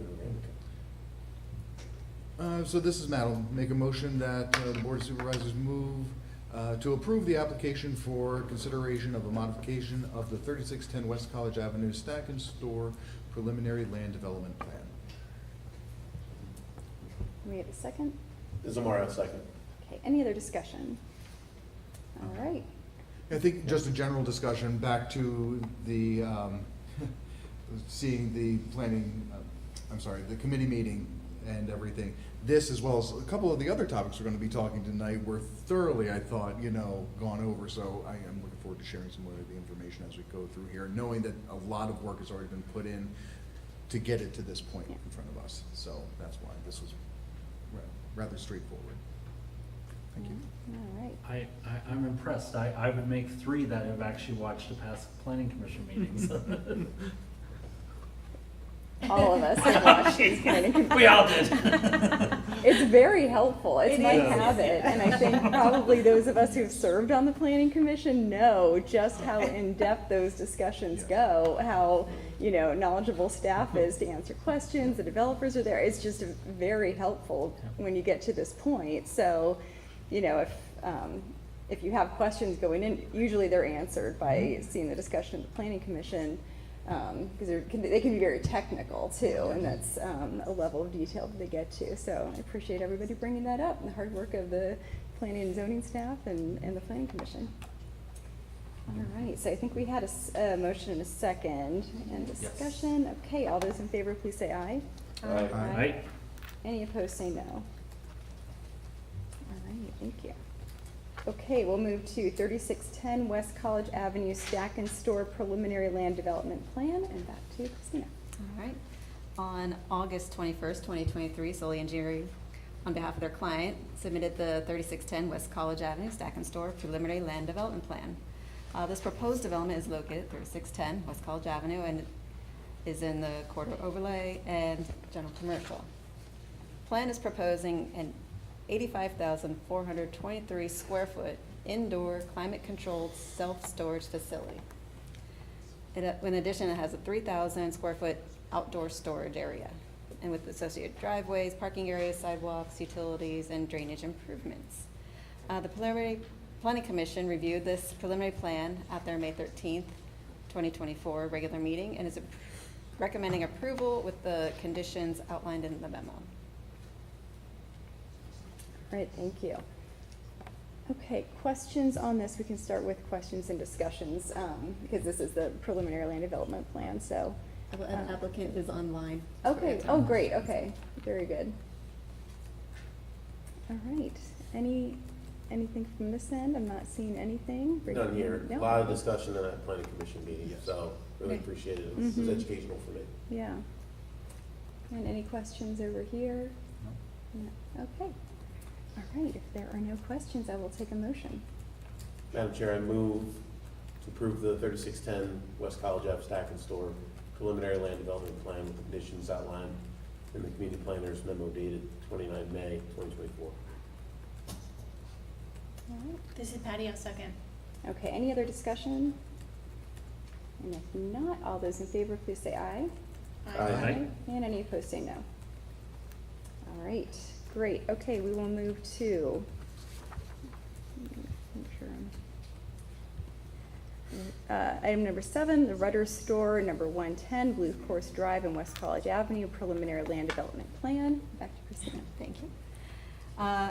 On December 12th, 2023, Pantera Engineering submitted on behalf of their client the Rudder Store 110 Preliminary Land Development Plan. This proposed development is located at the northwest corner of the intersection of Blue Course Drive and West College Avenue. The parcel is currently undeveloped in approximately 6.231 acres. It is zoned commercial and is in the corridor overlay as well. This land development proposes a 13,470 square foot convenience store with fuel dispensers. There are 96 proposed parking spaces, 4 being ADA compliant, 49 regular spaces, but 27 spaces will be sized for an RV or trailer spaces. There will be 16 fuel dispenser spaces. Access to the site will be via Old Block Road, which is a private driveway. It will be improved along the stretch of the site. There'll be 2 access points along Blue Course Drive, a right-in only lane, and an access driveway that will be constructed along the northern side of the property line at the current curb cut on Blue Course Drive. This intersection will be signalized and have a right turn lane on the southbound side of Blue Course Drive. A right turn deceleration lane will also be installed on the westbound lane of West College Avenue on the approach to Old Block Road. Sidewalks will be installed along Blue Course Drive and West College Avenue and along Old Block Road. The Planning Commission reviewed the Rudder Store preliminary land development plan at their May 13th regular meeting and is recommending approval with the conditions outlined in my memo. All right, thank you. The applicant is, there, Okay, great. He is here for any questions. Thank you. And Aye. did you want to present anything or just getting ready for questions? A couple things. Okay. That we could kind of point out. We So- can go ahead and hear from him first, and then, because I had expected a little Sure. presentation. So my name is Tony Fruchtel. I'm with Pantera Engineering. We're the civil engineer for the project. And a couple things that I think might be key to point out are there are, as Christina mentioned, there are 27 oversized spaces for parking. They're designed for trailers and RVs. They're not designed for tractor trailers or anything like that. There are no high-speed diesel pumps at this location. Rudders does do that at some of their other locations, but that's not what's designed here. I think the other thing is that what the township has known as Old Block Road, it's kind of that combined gravel driveway between what's now Alexander's property and this property.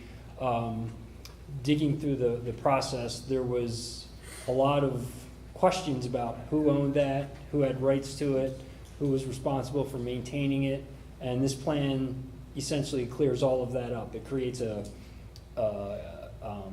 removes all question about whether it's a public road, a private road. It's a private driveway.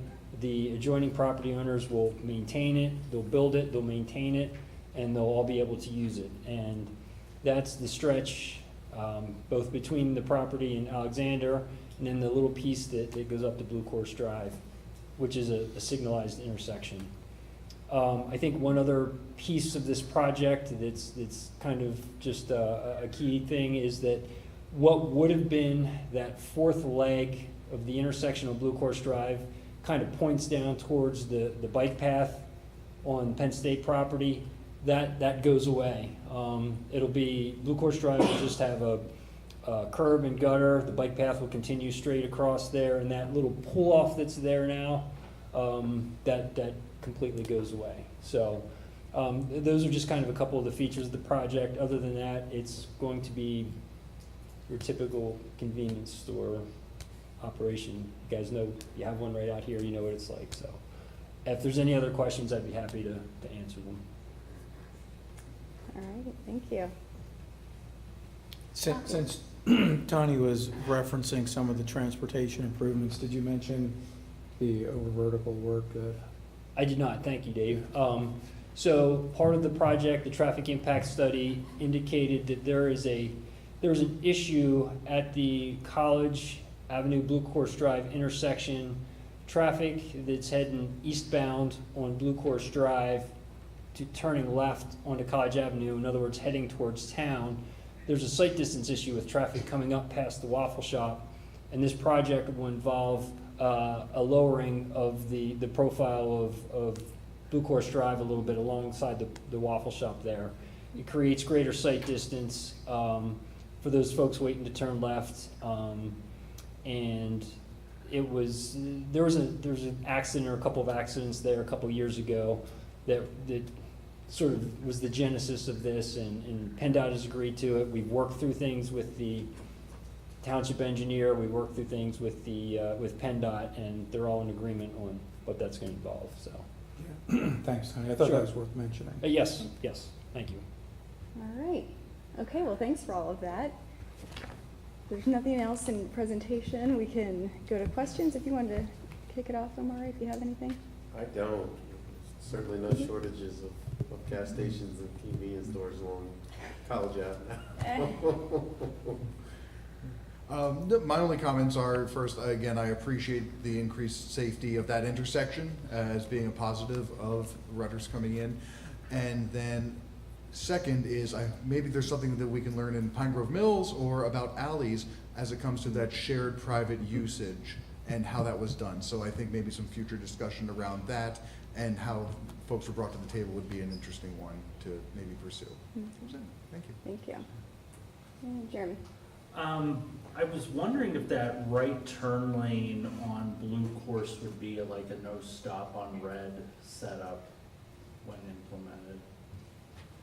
Do you remember that, Tim? I don't believe it is. Yeah, I believe it ends up being essentially a yield. Yeah. Yeah, I had some concerns with the sight distance looking down College Avenue when turning right, because even right now it's, I don't know, it's probably plenty, but some days I just don't trust it. Well, what I would say though is keep in mind that right turn is being added Yeah. So all of that traffic is getting out of the way of the through traffic to Blue Course Drive. True. So right now, we got that kind of like, okay, I'm going through and I want to be in the right-hand lane of Blue Course because it merges once you cross the intersection. But now that sort of goes away. That'll be more free-flowing because the right turn folks will be able to get in that right turn lane, so. Makes sense. Plus, we're open all the right turns to under Rutgers.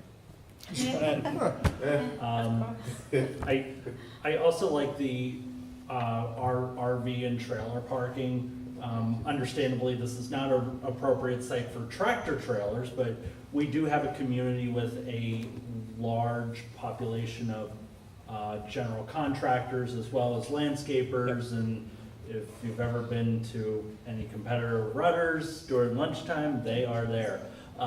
So, you know. And they park wherever. And they park wherever. Yeah. So yeah, and I definitely appreciate, I know we have a representative here from Rudders, I definitely appreciate the partnership that you folks have had with our planning commission and staff. That has been nice, and it's also been nice that we knew ahead of time that it was a Rudders. Sometimes we'll get these land development plans and it's all secret what's going in there, but it was very nice that you folks were upfront with that and we were able to. It really helped for transparency. You know, I think it really helped the community to have a little bit more of, I guess, ease of what's going on in there and how, you know, they engage with the planning commission and such, so. Very good. Thanks. I watched the planning commission discussion as well, it was a very good discussion. And I would just like to echo something that they brought up in the planning commission. Somebody had asked the question about electric vehicle charging. And the answer is that it was not at this time, you know, like, much like it's not a tractor trailer and it's not gonna be that diesel for that sort of trucks. This is a community that does have electric vehicles, and we have people who come here with electric vehicles, and there always is the need for charging stations. So I would ask you to maybe reconsider or just think about, again, the usage of that for the community, because we are a community that, while we won't have tractor trailers through there, we will certainly have EVs. Yeah, there's some setup being done for that for in the future, but not at this time, so. Thanks. That's all. All right. And it was helpful that we've seen this for a couple of different reasons already coming into this meeting too, so that was helpful.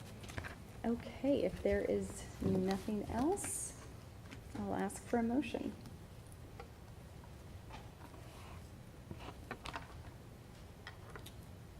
Madam Chair. You can go. I move that the Board of Supervisors approve the Rudders Store number 110 preliminary land development plan with the conditions outlined in the community planner's memo dated 29 May 2024. This is Matt, I'll second. I'm sorry, should have waited. That's all right. Oh, no. Okay, is there any other discussion? If not, all those in favor, please say aye. Aye. Aye. And any opposed, say no. All right, okay, well, Very thank good. you. Thank you for the time this evening. So, thanks. Thank you. Okay, we will move to 1004 West College Avenue, vertical mixed-use building preliminary land development plan. And back to Christina. On May 15th, 2022, Gwen Dobson and Foreman Engineers submitted on behalf of their client the West College Avenue vertical mixed-use preliminary land development plan. The plan proposes the construction of a 75-foot, 222,548 square foot mixed-use building at 1004 West College Avenue. There will be 2 subterranean parking levels. It will contain 159 parking spaces. The ground floor will contain 10,810 square feet of commercial space, along with common areas for residents. The 2nd to 7th floors will house 1 to 3 bedroom apartments with 107 units total and 255 beds total. This parcel is located in the zoning district formerly known as the Terrace Streetscape or West College neighborhood. The land development plan was submitted prior to the amendments to the TSD, so they will follow those regulations. This proposed development is the first development in the zoning district that requires workforce housing. And the developer has opted to provide workforce housing by paying the fee in lieu in an amount of $1,133,000. The staff has reviewed the preliminary land development plan, is recommending conditional approval with the conditions outlined in my memo. And the applicant is in the audience for questions. All right, okay, thank you. Let's start with questions if there was no presentation. Okay, you can start over here. I think broadly, I'm just happy that we're getting these things through the mill. I think it's been a while since the last one we saw, so good work. Keep it up. Thank you. I mean, I know the residents and others would probably have preferred the ordinance had been changed earlier or something to that effect. So those are my only comments, and this understood was done before that ordinance was changed, but I think that needs to be known that the ordinance has been changed since this time. Thank you. Thank you, Matt. Jen? I have no further questions or comments. I would just, thank the planning commission as well as planning staff for their hard work and input on this. I have nothing further to add. Okay.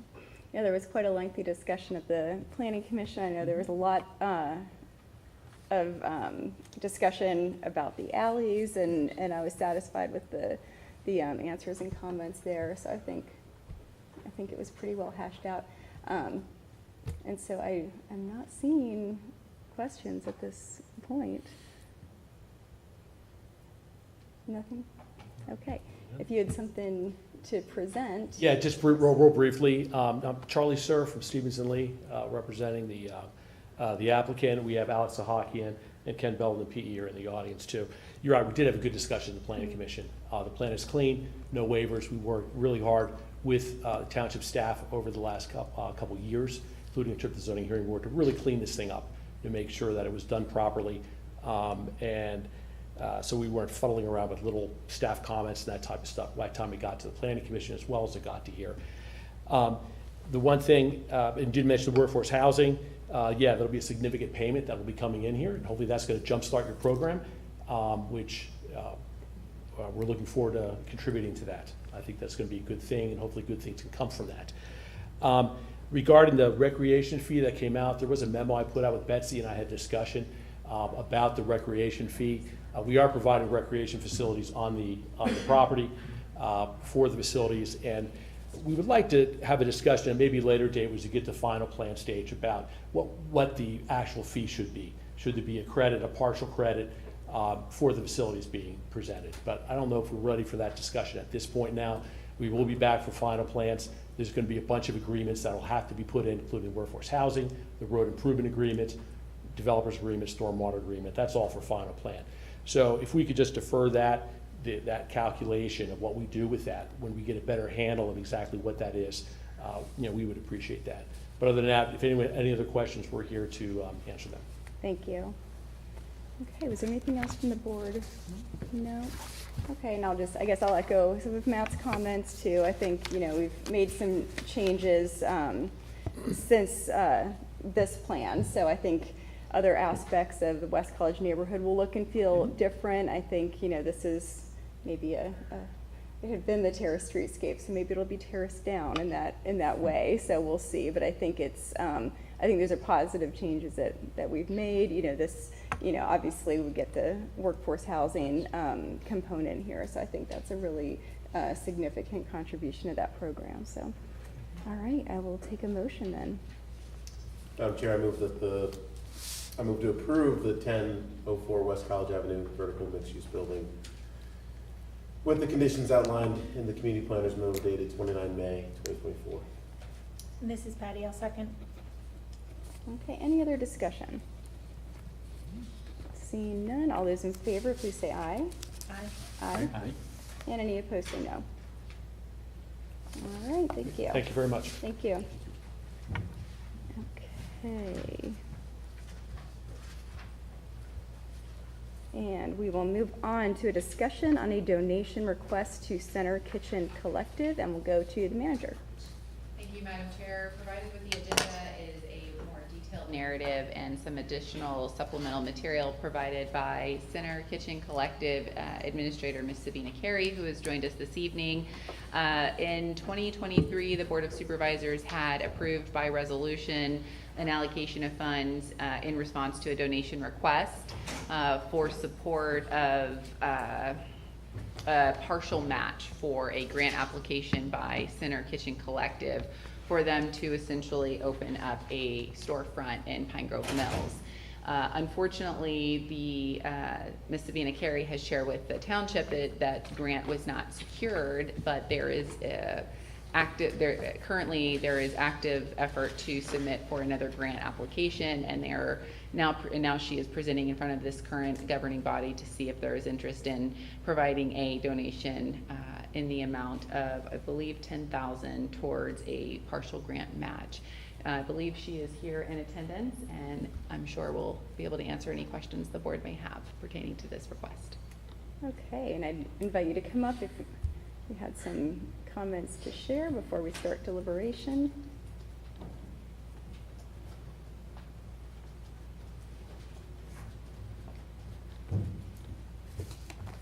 All right, well, thank you for all still being here.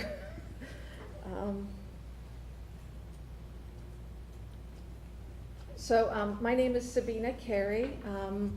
I am representing Center Kitchen Collective here tonight. Center Kitchen Collective is I don't know, can you see me, hear me?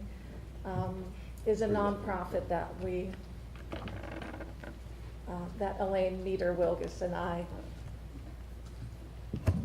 there you go. Better, co-founded in 2023. And we applied for a large USDA federal grant last year for a local food promotion grant. And really it was for our new project in Pine Grove Mills, which is not for the storefront. So it's a partnership with Center Markets, which is the retail component. But Center Kitchen Collective really is the leader in a new shared use commercial kitchen project that we are planning for in Pine Grove Mills.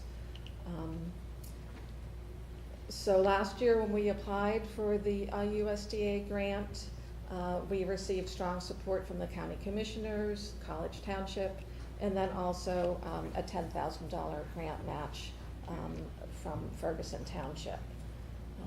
Although we were not awarded the grant in 2023, we are now applying for a USDA Rural Business Development Grant to support our project. This new grant that we are applying for will fund producer training on regulatory and food safety requirements, and as well as creating a startup toolkit for farmers and producers to get them ready to use that commercial kitchen space once it's available. Because it takes a lot more than just offering somebody the space. There's a lot of very specialized compliance from health safety and FSMA, the Food Safety Modernization Act. So we really want to provide the training and the resources for those producers, farmers, food entrepreneurs to have the knowledge to be able to start using that kitchen. We're also planning to provide business infrastructure as part of that commercial kitchen. One of the things that we've come across working with a lot of food entrepreneurs is that they don't have the knowledge on what the labeling requirements are, or they don't have the printer to create those labels for products, or even to be able to highlight allergens in products. So there's specialized software that can help those producers develop those products.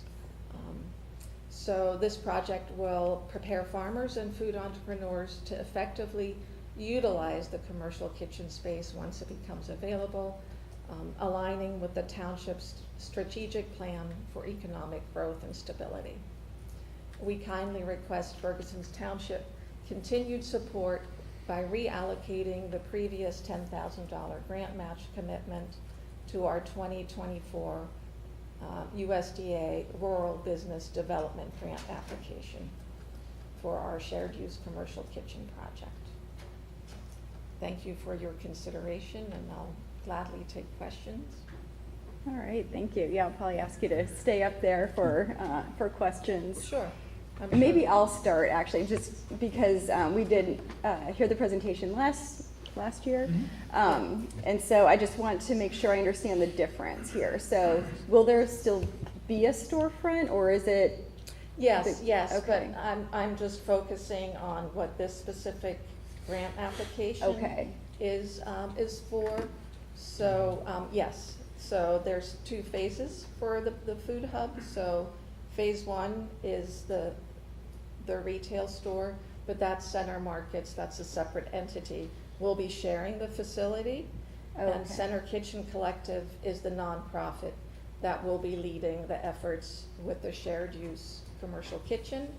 And then we're also working on developing programming targeted at food security and SNAP outreach. But those are additional programs that are not part of this specific rural business development grant application. Okay. Thank you for that clarification. And how much is the grant? This is a smaller grant. This is just a $30,000 grant.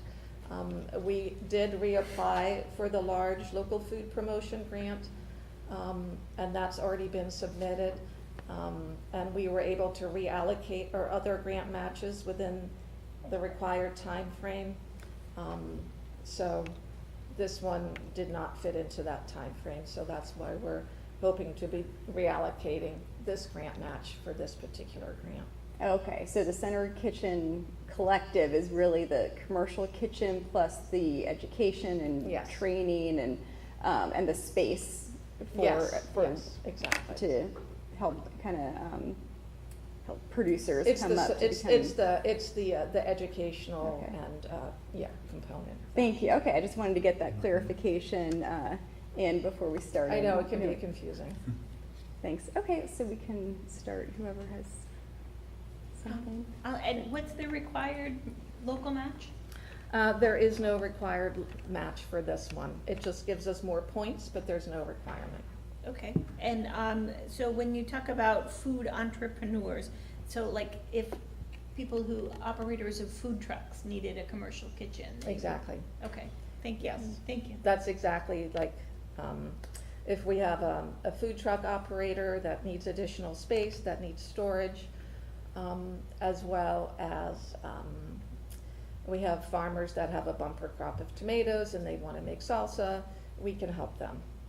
And then what we're focusing on with this grant is actually helping, like, develop a toolkit to help them figure out everything that they need to do to come up with a legal compliant product with a label that passes like PDA and the health inspector. Because that's what we found in our years of working with local food producers, is that there's different requirements when you're selling bread at the farmer's market versus selling bread through other channels.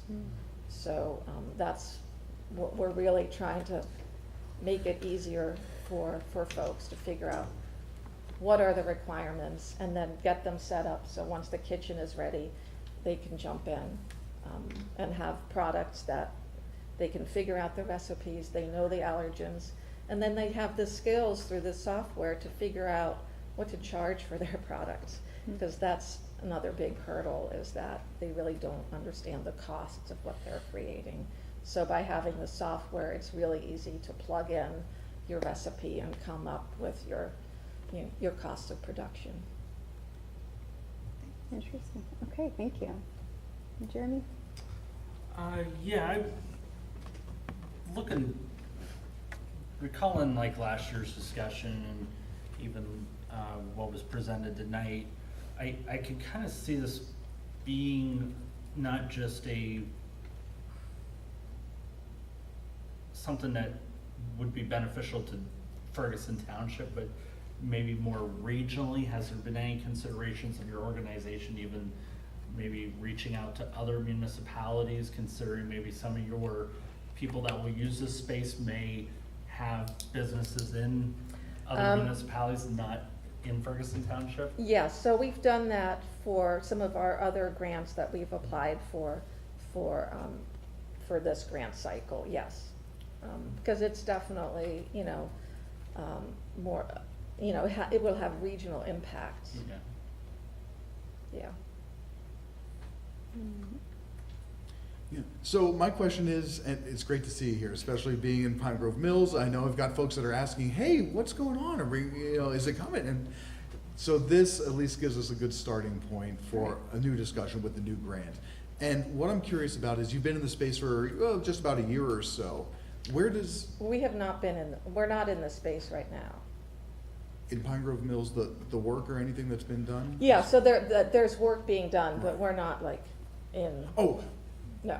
I'm sorry, let me rephrase. You've been able to see the space and you probably have a sense as to how much money is needed to get the kitchen up and running. Yes. Okay, yes. So with that in mind, does this, we'll say the $30,000 of the grant and maybe $30,000 from, $10,000 from Ferguson, $20,000 from someplace else. Right. I'm sorry? Oh, sorry, I just said, right. Yeah. Does the $60,000, does it say, oh, that's nice, it gets us a little further down the road in the kitchen? Or is it something that, yes, once we get this, we can go ahead and get the 3 things that we need and then we can open? Right, Where's the fall there? so we're tackling it from various angles. So this grant would be for the training and outreach to get our producers ready to use that space. We've also applied for additional, through the Resilient Food System Infrastructure Act, we applied for a grant with them, which is just for the kitchen equipment. And then we're also so we're approaching it from, this is for the producer training, then we have additional needs for kitchen equipment, staffing. So every little piece of the pie gets us closer to the puzzle, but there's no one grant that is the magic, the magic one. Thank you for that. That was what I was curious about. And again, the training is really key. I know another local company that they didn't have the training, they didn't have the one certification. Right. But then they worked for it, they received it, and everything went well after that. I'm consulting with somebody who did like the Food for Profit program with Penn State Extension, and she's done a lot of work with shared use commercial kitchens, and that was like her main point, was like, you need to have the training, and as much as there are such very specific requirements as to what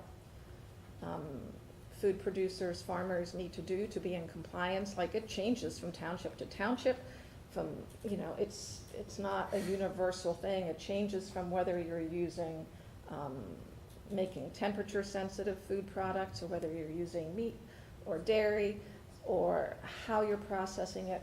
So it's really difficult for folks trying to get started to know exactly which little path they follow. So we really want to have like a toolkit so they can just follow the steps and, walk them through the process so that they can then use that kitchen in a safe manner and be in compliance with all the requirements. So this is an important part that's often overlooked. But I think it's going to be key in making it a success. Okay. Omari, any questions or comments?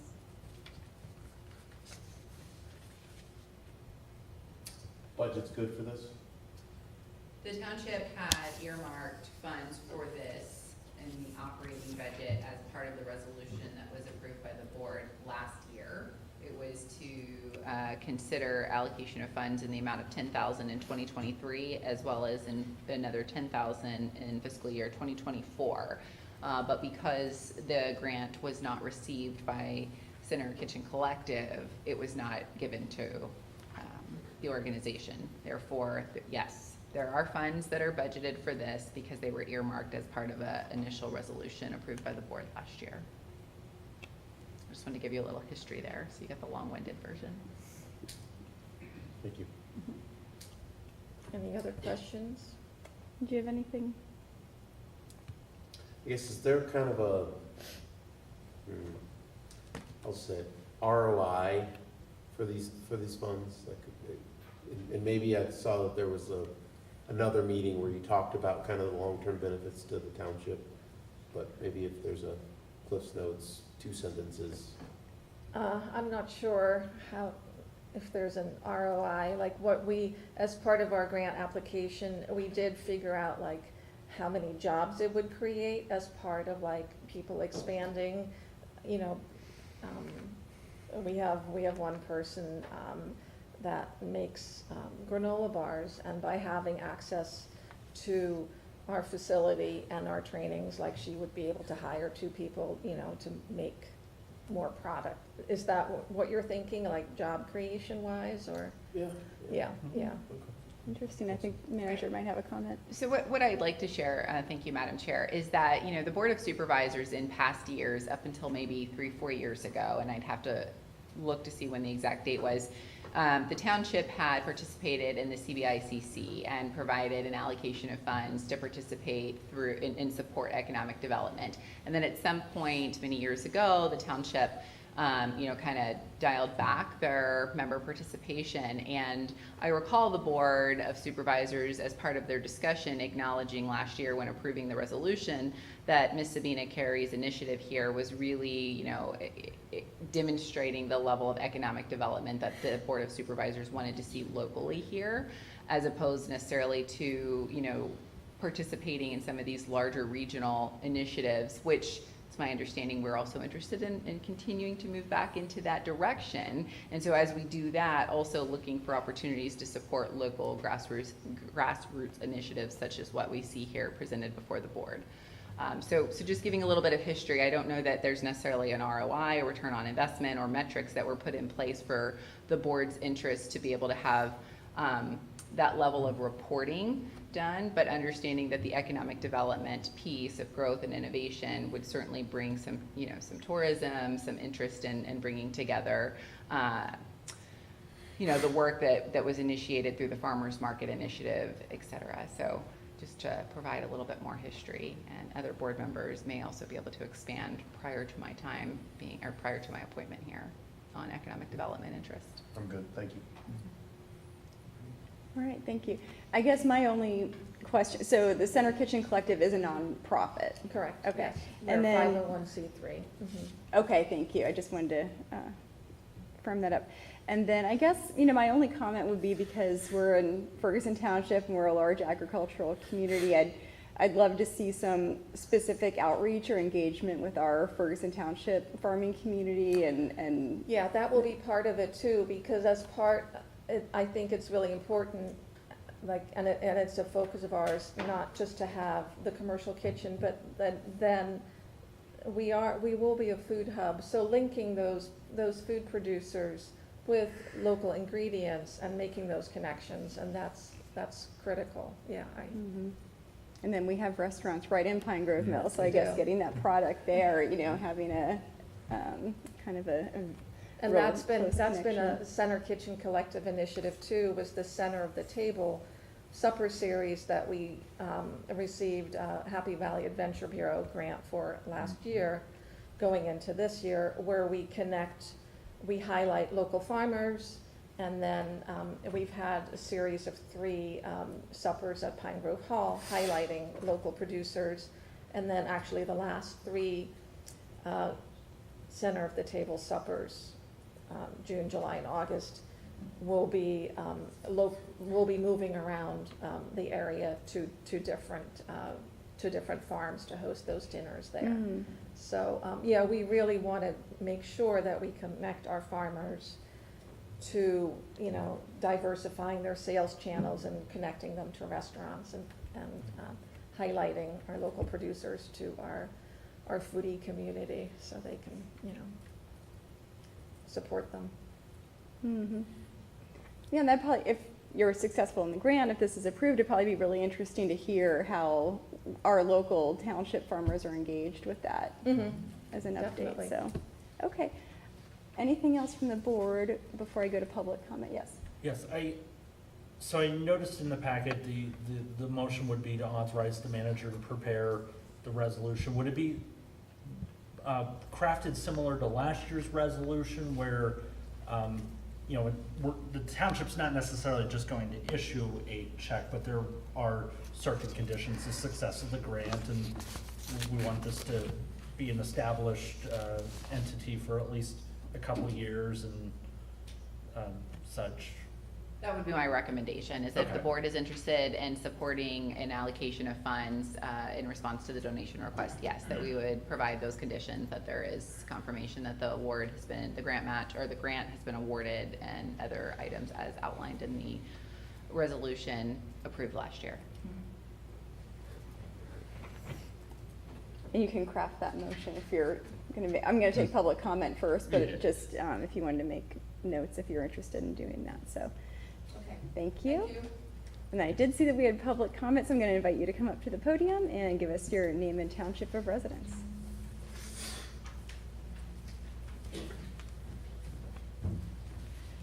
My name is Kayla Coral from Ferguson Township. I am a local producer. My husband and I both do freezer beef, and I just want to draw you to the attention that definition of local means that you are active in the community in which you are referencing, to which many of these consumers that she works with are not. She has 52 in her collective, and I'm referencing back to 2023 because I wasn't aware of the meeting that brought the original grant. So part of my topic, part of my reason for coming to you and asking you to reconsider giving Ferguson Township taxpayer dollars to someone who's not necessarily supporting local, be myself and some other producers that we are close with that live in Ferguson Township, is based on that, knowing that her other organization that will be the storefront area that's going to sell the produce, the meat, the cheese, the flowers, that are currently residing in the Nittany Mall as a temporary hub until she could get this building fixed, her and her group, will be moving into my backyard without any prior request from my part to be a primary contributor, considering I am from it, nor from my fellow producers that do produce fruit, flowers, and other things. So I just want you to take into consideration that I think it's a little misleading that they're using the term local when a lot of these people that are part of her collective and that are going to be bringing into this building are not local in the sense of from Ferguson Township. It's just coincidence that the space is in Ferguson Township.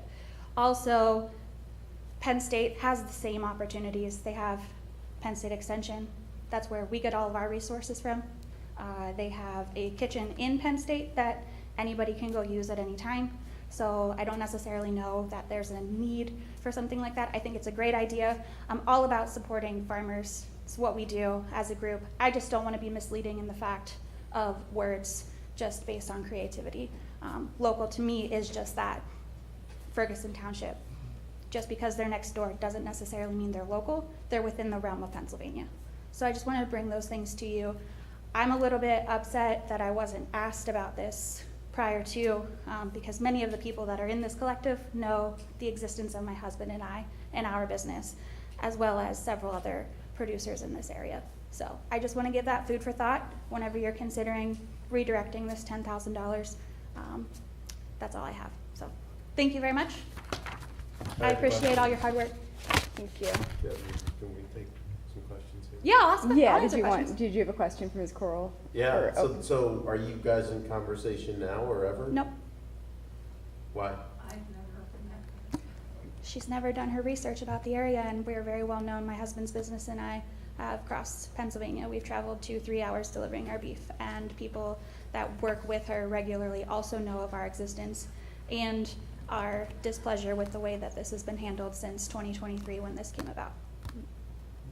Thank you. A follow-up, sorry. So if there's a connection today in the future and she were to reach out to you, you'd be open? Absolutely. That's the whole premise of the thing is the term local and the way it has been presented has been misleading in the fact that you all were very excited, and I think it's great I personally would be excited too if I was presented to it that Ferguson Township residents and producers are going to be primary hot spotlight in Pine Grove Mills. Absolutely, you should be excited about that. I was not given that opportunity to be a primary question to be part of that. So therefore, that's where my distaste lies. If I would have been presented to it with the opportunity, fortunately my husband and I don't have the ability to produce enough to sustain her because we have success in selling our own beet without her. So we would not have partaken in it, but it's still just the premise of you can't claim that you're in contact with your local producers in their township, asking for their township dollars when you haven't done your research and you haven't asked first. So that's the answer. Thank you. And then I guess thank you very much. Yeah. Thanks. Thank you all. I probably have just a couple questions if you want to come back up, just to clarify some of the language, because just about, the producers that you work with, because this is on the commercial kitchen side. So I guess I just want to. Yes, so I think there's some confusion with Kayla, between Center Markets and Center Kitchen Collective. But I will address her concerns as far as me not having done my research as far as producers. There's a lot of beef producers out here, and I started Center Markets in 2020. I was a vendor at the North Allerton Farmers Market, and I reached out to people that I knew from the farmers markets, and I don't need, like, we've sourced our local beef. We work with Sinking Creek beef, we work with Twin Bee, I raise beef myself. So, and I have people reach out to me all the time saying, hey, I have chicken, I have pork. What do I have to do to sell through Center Markets? And that's how I deal with producers. I'm like, well, this is what we need. But you've never reached out to me. I do believe I met your dad. Yeah. Oh, thank you. Yeah, But this is all on the Center Market side, and this we're is all just Center dealing Market with side, and I think there's kitchen just. side. That's what I wanted I to think get local clarified. is more than a township. I think when we're talking about local food and things like that, it's more than a township. And I think the local, I understand that, and that's kind of the Center Market's vendor producer side. Right. Because this Yes, this discussion is is a really different about entity. establishing a commercial Yes, kitchen I think in the building. And she looked at the producers on the Center Market's website. I just want to make sure because we have It's a this different entity, particular yes. agenda item, I just want us to stay focused on what this discussion needs to be about. So Different entity. we'll go back, or you might want to stay in case there's I'll additional stay. questions for the moment. Yeah, bottom line is this is commercial kitchen. Commercial kitchen. This is matching some other grant monies that's out there to kind of help get this organization going within our township. 501c3. That's the bottom line, right? Yeah. Okay, thank you. Sorry, Jerry. Yeah, Did you have a question? I guess all I would have to add, I don't know if we really have a mechanism of doing so, but I would like to see this be something that is able to support Ferguson Township businesses. I understand it's going to have more of a broader reach, but want to try to keep in mind with our strategic goals of being able to support local businesses within the township. So. Mm-hmm.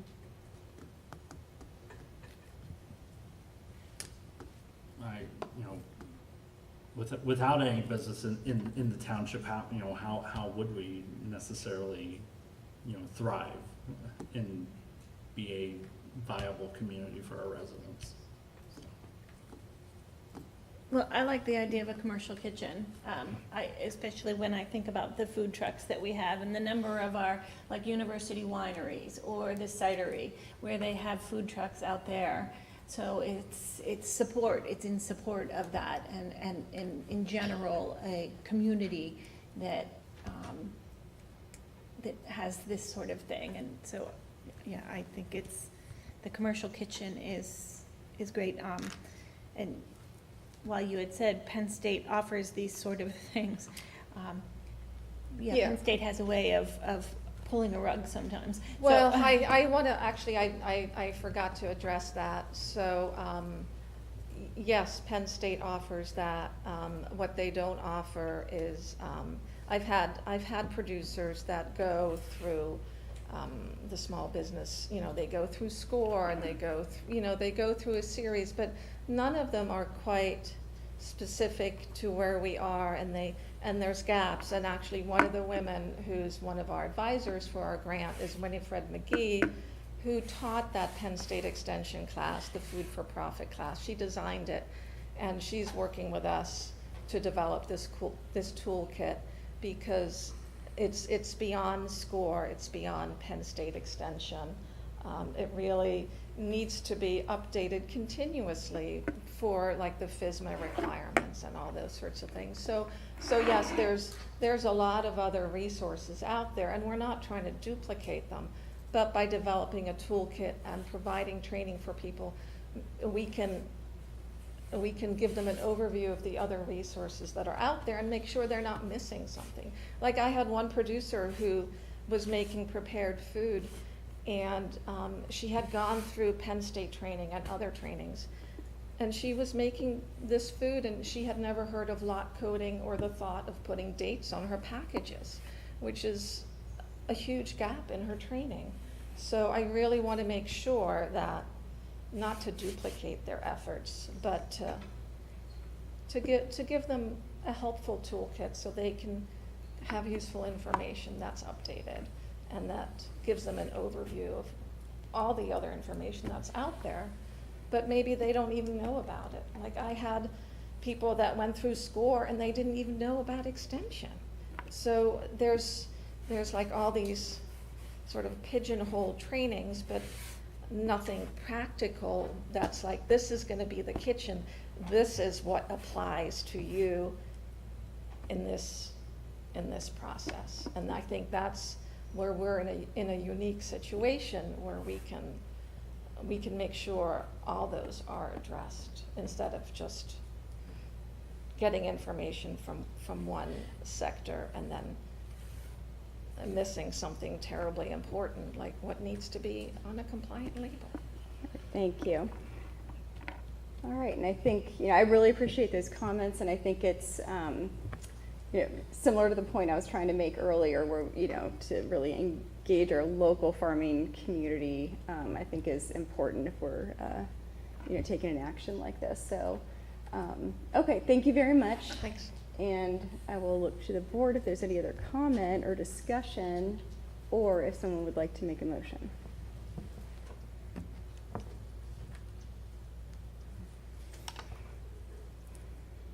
My only comment is, I guess I'm looking to Jeremy, if you had additional comments or things that you were going to be adding to the recommended motion, if anything.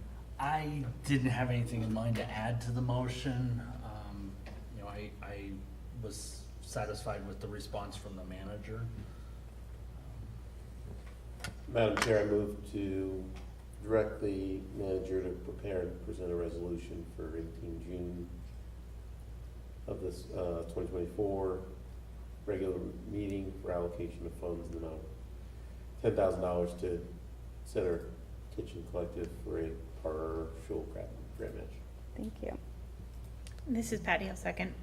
Okay, any other discussion? Not seeing any. Again, I really appreciate all the comments and discussion. I hope the discussions can continue, and you know, I'm optimistic for some positive developments here. So, all right, okay. We have a motion and a second. All those in favor, please say aye. Aye. Any opposed, say no. All right, thank you. Okay, we will move to citizens' request and update on the Department of Community Economic Development Strategic Management Planning Project program, and we'll go to the manager. Thank you, Madam Chair. So provided with the agenda as a brief narrative, and you know, it begins really with Mr. Mark Kunkel submitting a request to the township in accordance with the charter, section 2.20, citizens' right to be heard. And as stated in section 2.20, the public shall have the right to submit an agenda item to the board for the next scheduled meeting, and accepted agenda items will be added and be included as part of the agenda in the legal advertisement.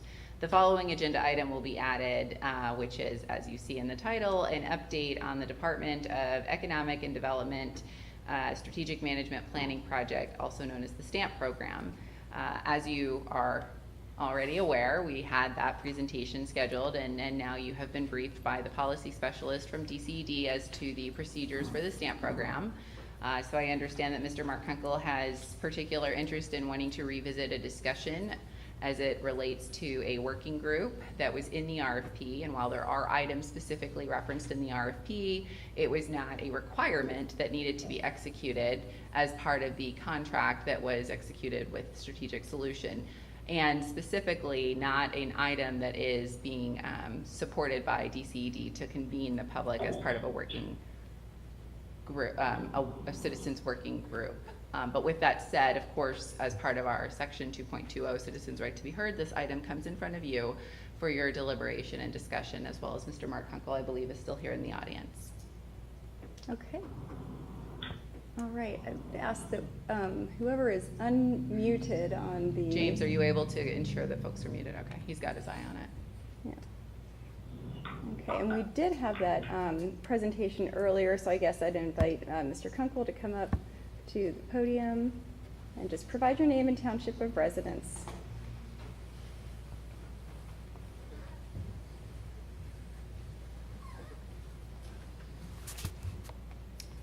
Mark Kunkel, Ferguson Township.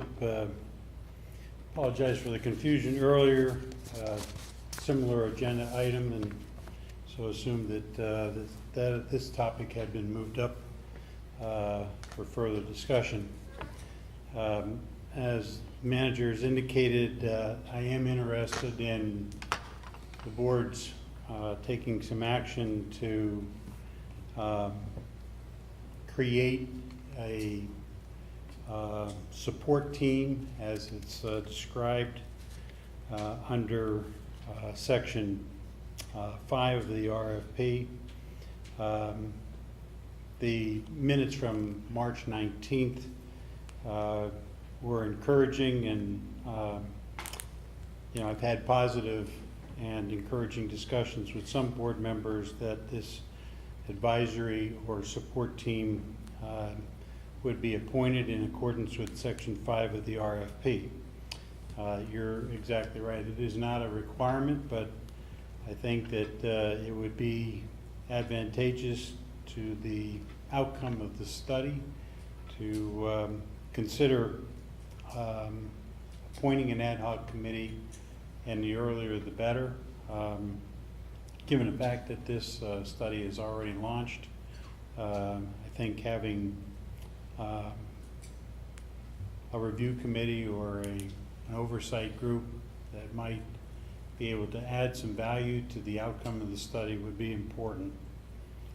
So I'm again asking whether or not the board will consider appointing that ad hoc committee. I understood, based upon the comments from the March 19th meeting, that the ad hoc committee was being put together. That's what the minutes reflected. All right, thank you. Okay, I'll go, if you want to respond first. Thank you, Madam Chair. So yes, I recall that Mr. Kunkel was at the podium and really kind of repeatedly asked if the board would do this, and I recall that And as well as reflected in the minutes, there was a interest by the board, by you as Madam Chair, to say, yes, okay, we'll do this. And I conveyed that to our consultant who had conversations with DCED, and they said this is not part of the procedure. But of course, all members of the public are welcome to come when that presentation to the Board of Supervisors is prepared for further discussion and comment, and all committee members or, community members are welcome to attend and be able to provide feedback. But as part of the stamp procedures, I've been informed that convening a citizen working group is not something that they do as part of this process that they are funding for the stamp program. Understood, okay. This is Lisa Burns. I am on the phone. I logged into the meeting. As you know, I live 3 hours away, so I couldn't stay any longer. I have a question. So we do not do community ad hoc committees. That is not something that is part of a strategic management plan, especially in a community of 19,000 plus population. That can get a little sticky. This is a fact-based report. It's not opinion-based. I'm wondering what you see as the value of having a committee when all of the information is coming from staff. It's operational and factual finances that is a 5-year deep dive into the finances. I'm just, what do you see as a benefit of having community members meeting when there's nothing to meet about? I don't understand why you're looking for this. That's Mr. Kunkel. That's a question for Mr. Kunkel. And I'll just identify, yes. Pardon me, I'll just, for the recording secretary, for the minutes, this is Lisa Burns from the DCED who's commenting with Mr. Mark Kunkel still at the podium. So I guess the inquiry was, pardon me? I have something before. Respectfully and kindly, the board can convene a committee when we want. So I just want to make it clear that our charter allows us to convene committees, period. So then I'll leave the question about the value add to, but I just want to make sure Lisa was clear that we can. Well, that's what for operations, to bring community members in to review policy and personnel matters is generally not something that the board would interfere with in terms of operations. Now, in terms of a stamp program, if DCD said this is something that we require as a procedure, it would be something that we would need to do. But we generally do have working groups come for the Stormwater Advisory Committee, for example. We will convene a working group to be able to provide insight for the board to give consideration to as part of a policy decision. But in terms of operational interviews with staff are being conducted, and so personnel level matters discussed. And so there's just some observation there that could be something that wouldn't necessarily, convening a working group on a personnel, a operational level could have some nuances that we would just have to navigate in a very creative way. That's what I'll say. Fair, but that wasn't what Ms. Burns said. I'm sorry. She said something different. She asked a different question. Okay. So I'm that's sorry. why I wanted to I'll pause. Yes, thank you. So I'm not trying to sound offhandish or disrespectful. I just am wondering where you would plug in your ad hoc committee. I honestly, this is an absolute honest question. In this process, require documents and information that is fact-based. I just am in an honest, respectful way. I just need to understand where you would plug these people in and when. And I think, as the manager indicated, the township does make use of ad hoc committees and community members and different things. Pine Grove Mills Small Area Committee started out as an ad hoc committee. when needed. And so, I think, initially, before really entering the process, that could have been something, understanding the formal process now and being advised by DCED that that is not part of the formal process. I appreciate that knowledge, and perhaps what we were discussing is something that would come in following this engagement with DCED, the plan being presented, and then us looking at how we implement that plan, what's been presented to us. I think that would look to me like a productive use of community members' time and knowledge and interest. And so that's, you know, I don't want to alter what is a formal tested process that DCED has here, you know, that we've engaged with. So that's where I would see a committee such as this coming into play. So, you know, and I'll look to the manager if that kind of makes sense. You know, and I do appreciate Ms. Burns coming back to speak. No, I completely agree with that assumption. That is a perfect situation where a committee could come in, look at the recommendations, decide what's most important per your charter. That is perfect for an ad hoc committee. And that would be a perfect use to figure out what you want to do, because there'll be 5 years of recommendations, and that can get tricky. So I think that's a perfect idea for an ad hoc committee. And I do apologize. I didn't mean to sound like disrespectful. I legitimately was asking where would we put these people. Thank you. And I'll look back to the manager if you had any other. I think that's a great idea and a way to still engage the community and bring them in for further review and recommendation on, or, you know, to assess and identify priority level from the recommendations in the report. So I hope that answers the question. I'll go back to our resident, Mr. Kunkel. I hope that answers. Well, I just want to make a comment back to Ms. Burns, though, that, you know, the RFP was approved by DCED. You know, normally you don't put something in an RFP that you're not going to fulfill.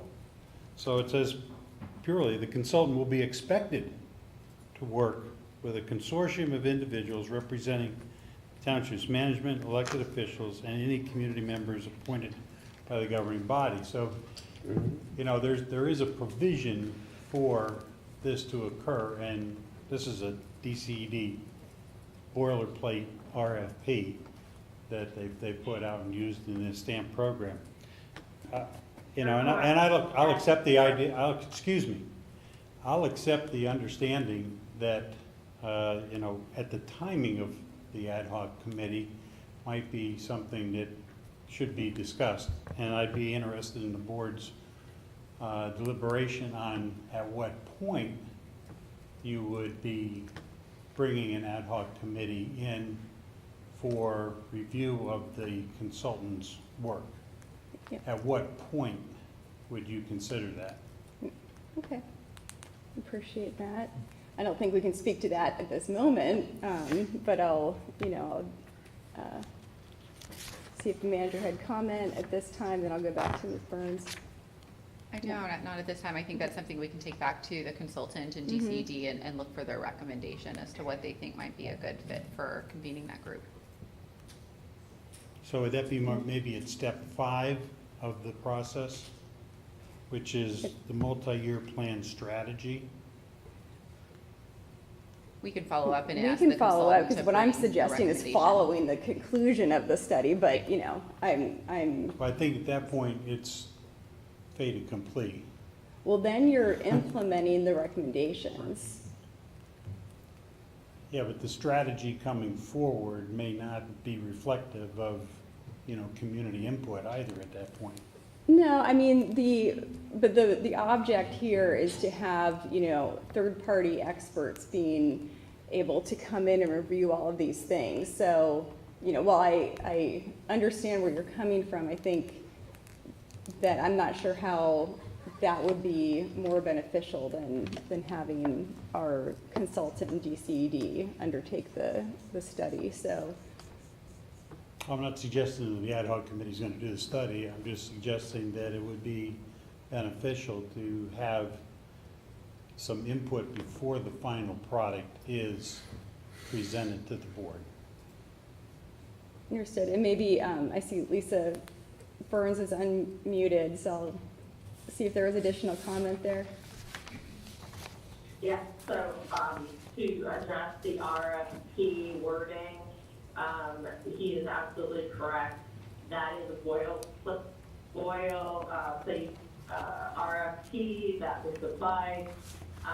Like I said, you guys are not financially distressed. We normally prioritize our financially distressed communities, which usually means that they don't have any employees to grab all these documents and to do all the back end work. You have ample employees to fulfill all those needs. And in a community that only has 180 population and a part-time secretary, we do need to pull in some volunteers to actually help get information. So that was boilerplate. It probably should have been taken out. And I do apologize that that was not removed. When you're in step 5 and you're presenting to your board, at that point you can have public comment, and although I don't know how much would be changed at that point, not because the public comment or the board isn't important, but because the situation is that it's a third-party, unbiased consultant, and there might be some wiggle room, but I don't know how much in that situation. It's supposed to be an unbiased, outside opinion, without, the added, the outside stuff. I hope that helps you with that question, and I do apologize that was boilerplate RFP. That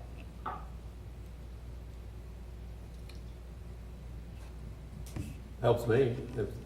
It's a mistake, shouldn't have been included, or should have been a little bit more clear about it being optional with a organization that is not in distress. Okay. So, just so I understand though, based upon what she said, I guess then the report that you get will be so unbiased that there will be no need for any changes to it, based upon the professional consultant's opinion. So it'll be unbiased, and so public comment really, public input won't really be necessary. It'll be a final report. So, at least based upon what I understood her to say. I think that, at least what I heard her say in her presentation though, was we're gonna give you a thing and you have two choices, to do something or not to. Same two choices we had with this seven-year thing, to do something or not. And so we're gonna likely choose to do something about it. Right. And I think public comment is absolutely gonna be critical in the what do we do? What is the priority? Similar to strategic planning, and when it's like, hey, this is a really good one, based on my X number of years of experience in this township.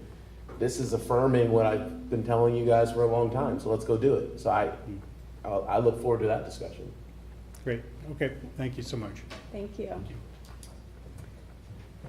Okay, and I don't believe we need any motion at the end of this. Okay, let's move to communications to the board. I'll start just that lots of feedback about Suburban Park and excitement that it's open and how the things that are in there now are amazing. Oh, great. Good. Just trying to recall my communications. I believe I had a couple about personnel, and then one concerning a sinkhole which has been forwarded to the manager. Line of sight issues on Pine Grove Road, so a couple other things that I think just need to follow up with, maybe potentially Public Works or get some ideas there, help free up some residents, that's all. I don't want this meeting to go any longer than it has to, but I just want to, because I got a lot of communications on HR, so I hope that this meeting hit enough of HR that we don't put the township in any position to be sued.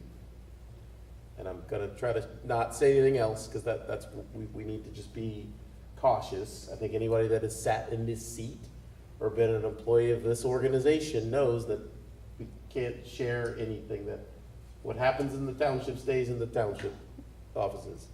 So,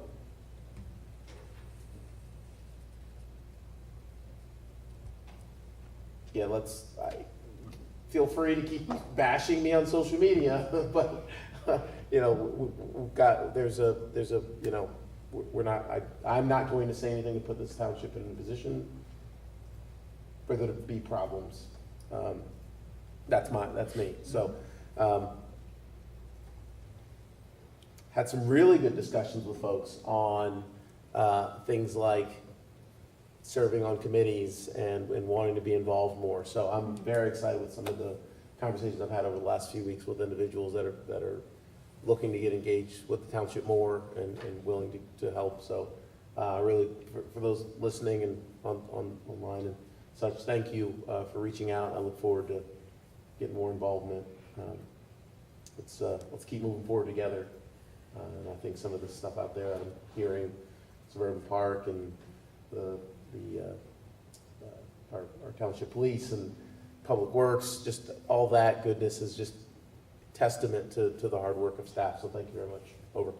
Thank you. I had a lot of these same communications, as well as one about our spongy moth piloting or test spraying activities this year, asking about how we got to the decision point. So all of the counts and everything, and staff was very helpful in providing some information about how somebody else who wanted this done in their municipality, how they could get started with something like that. So very much appreciate that.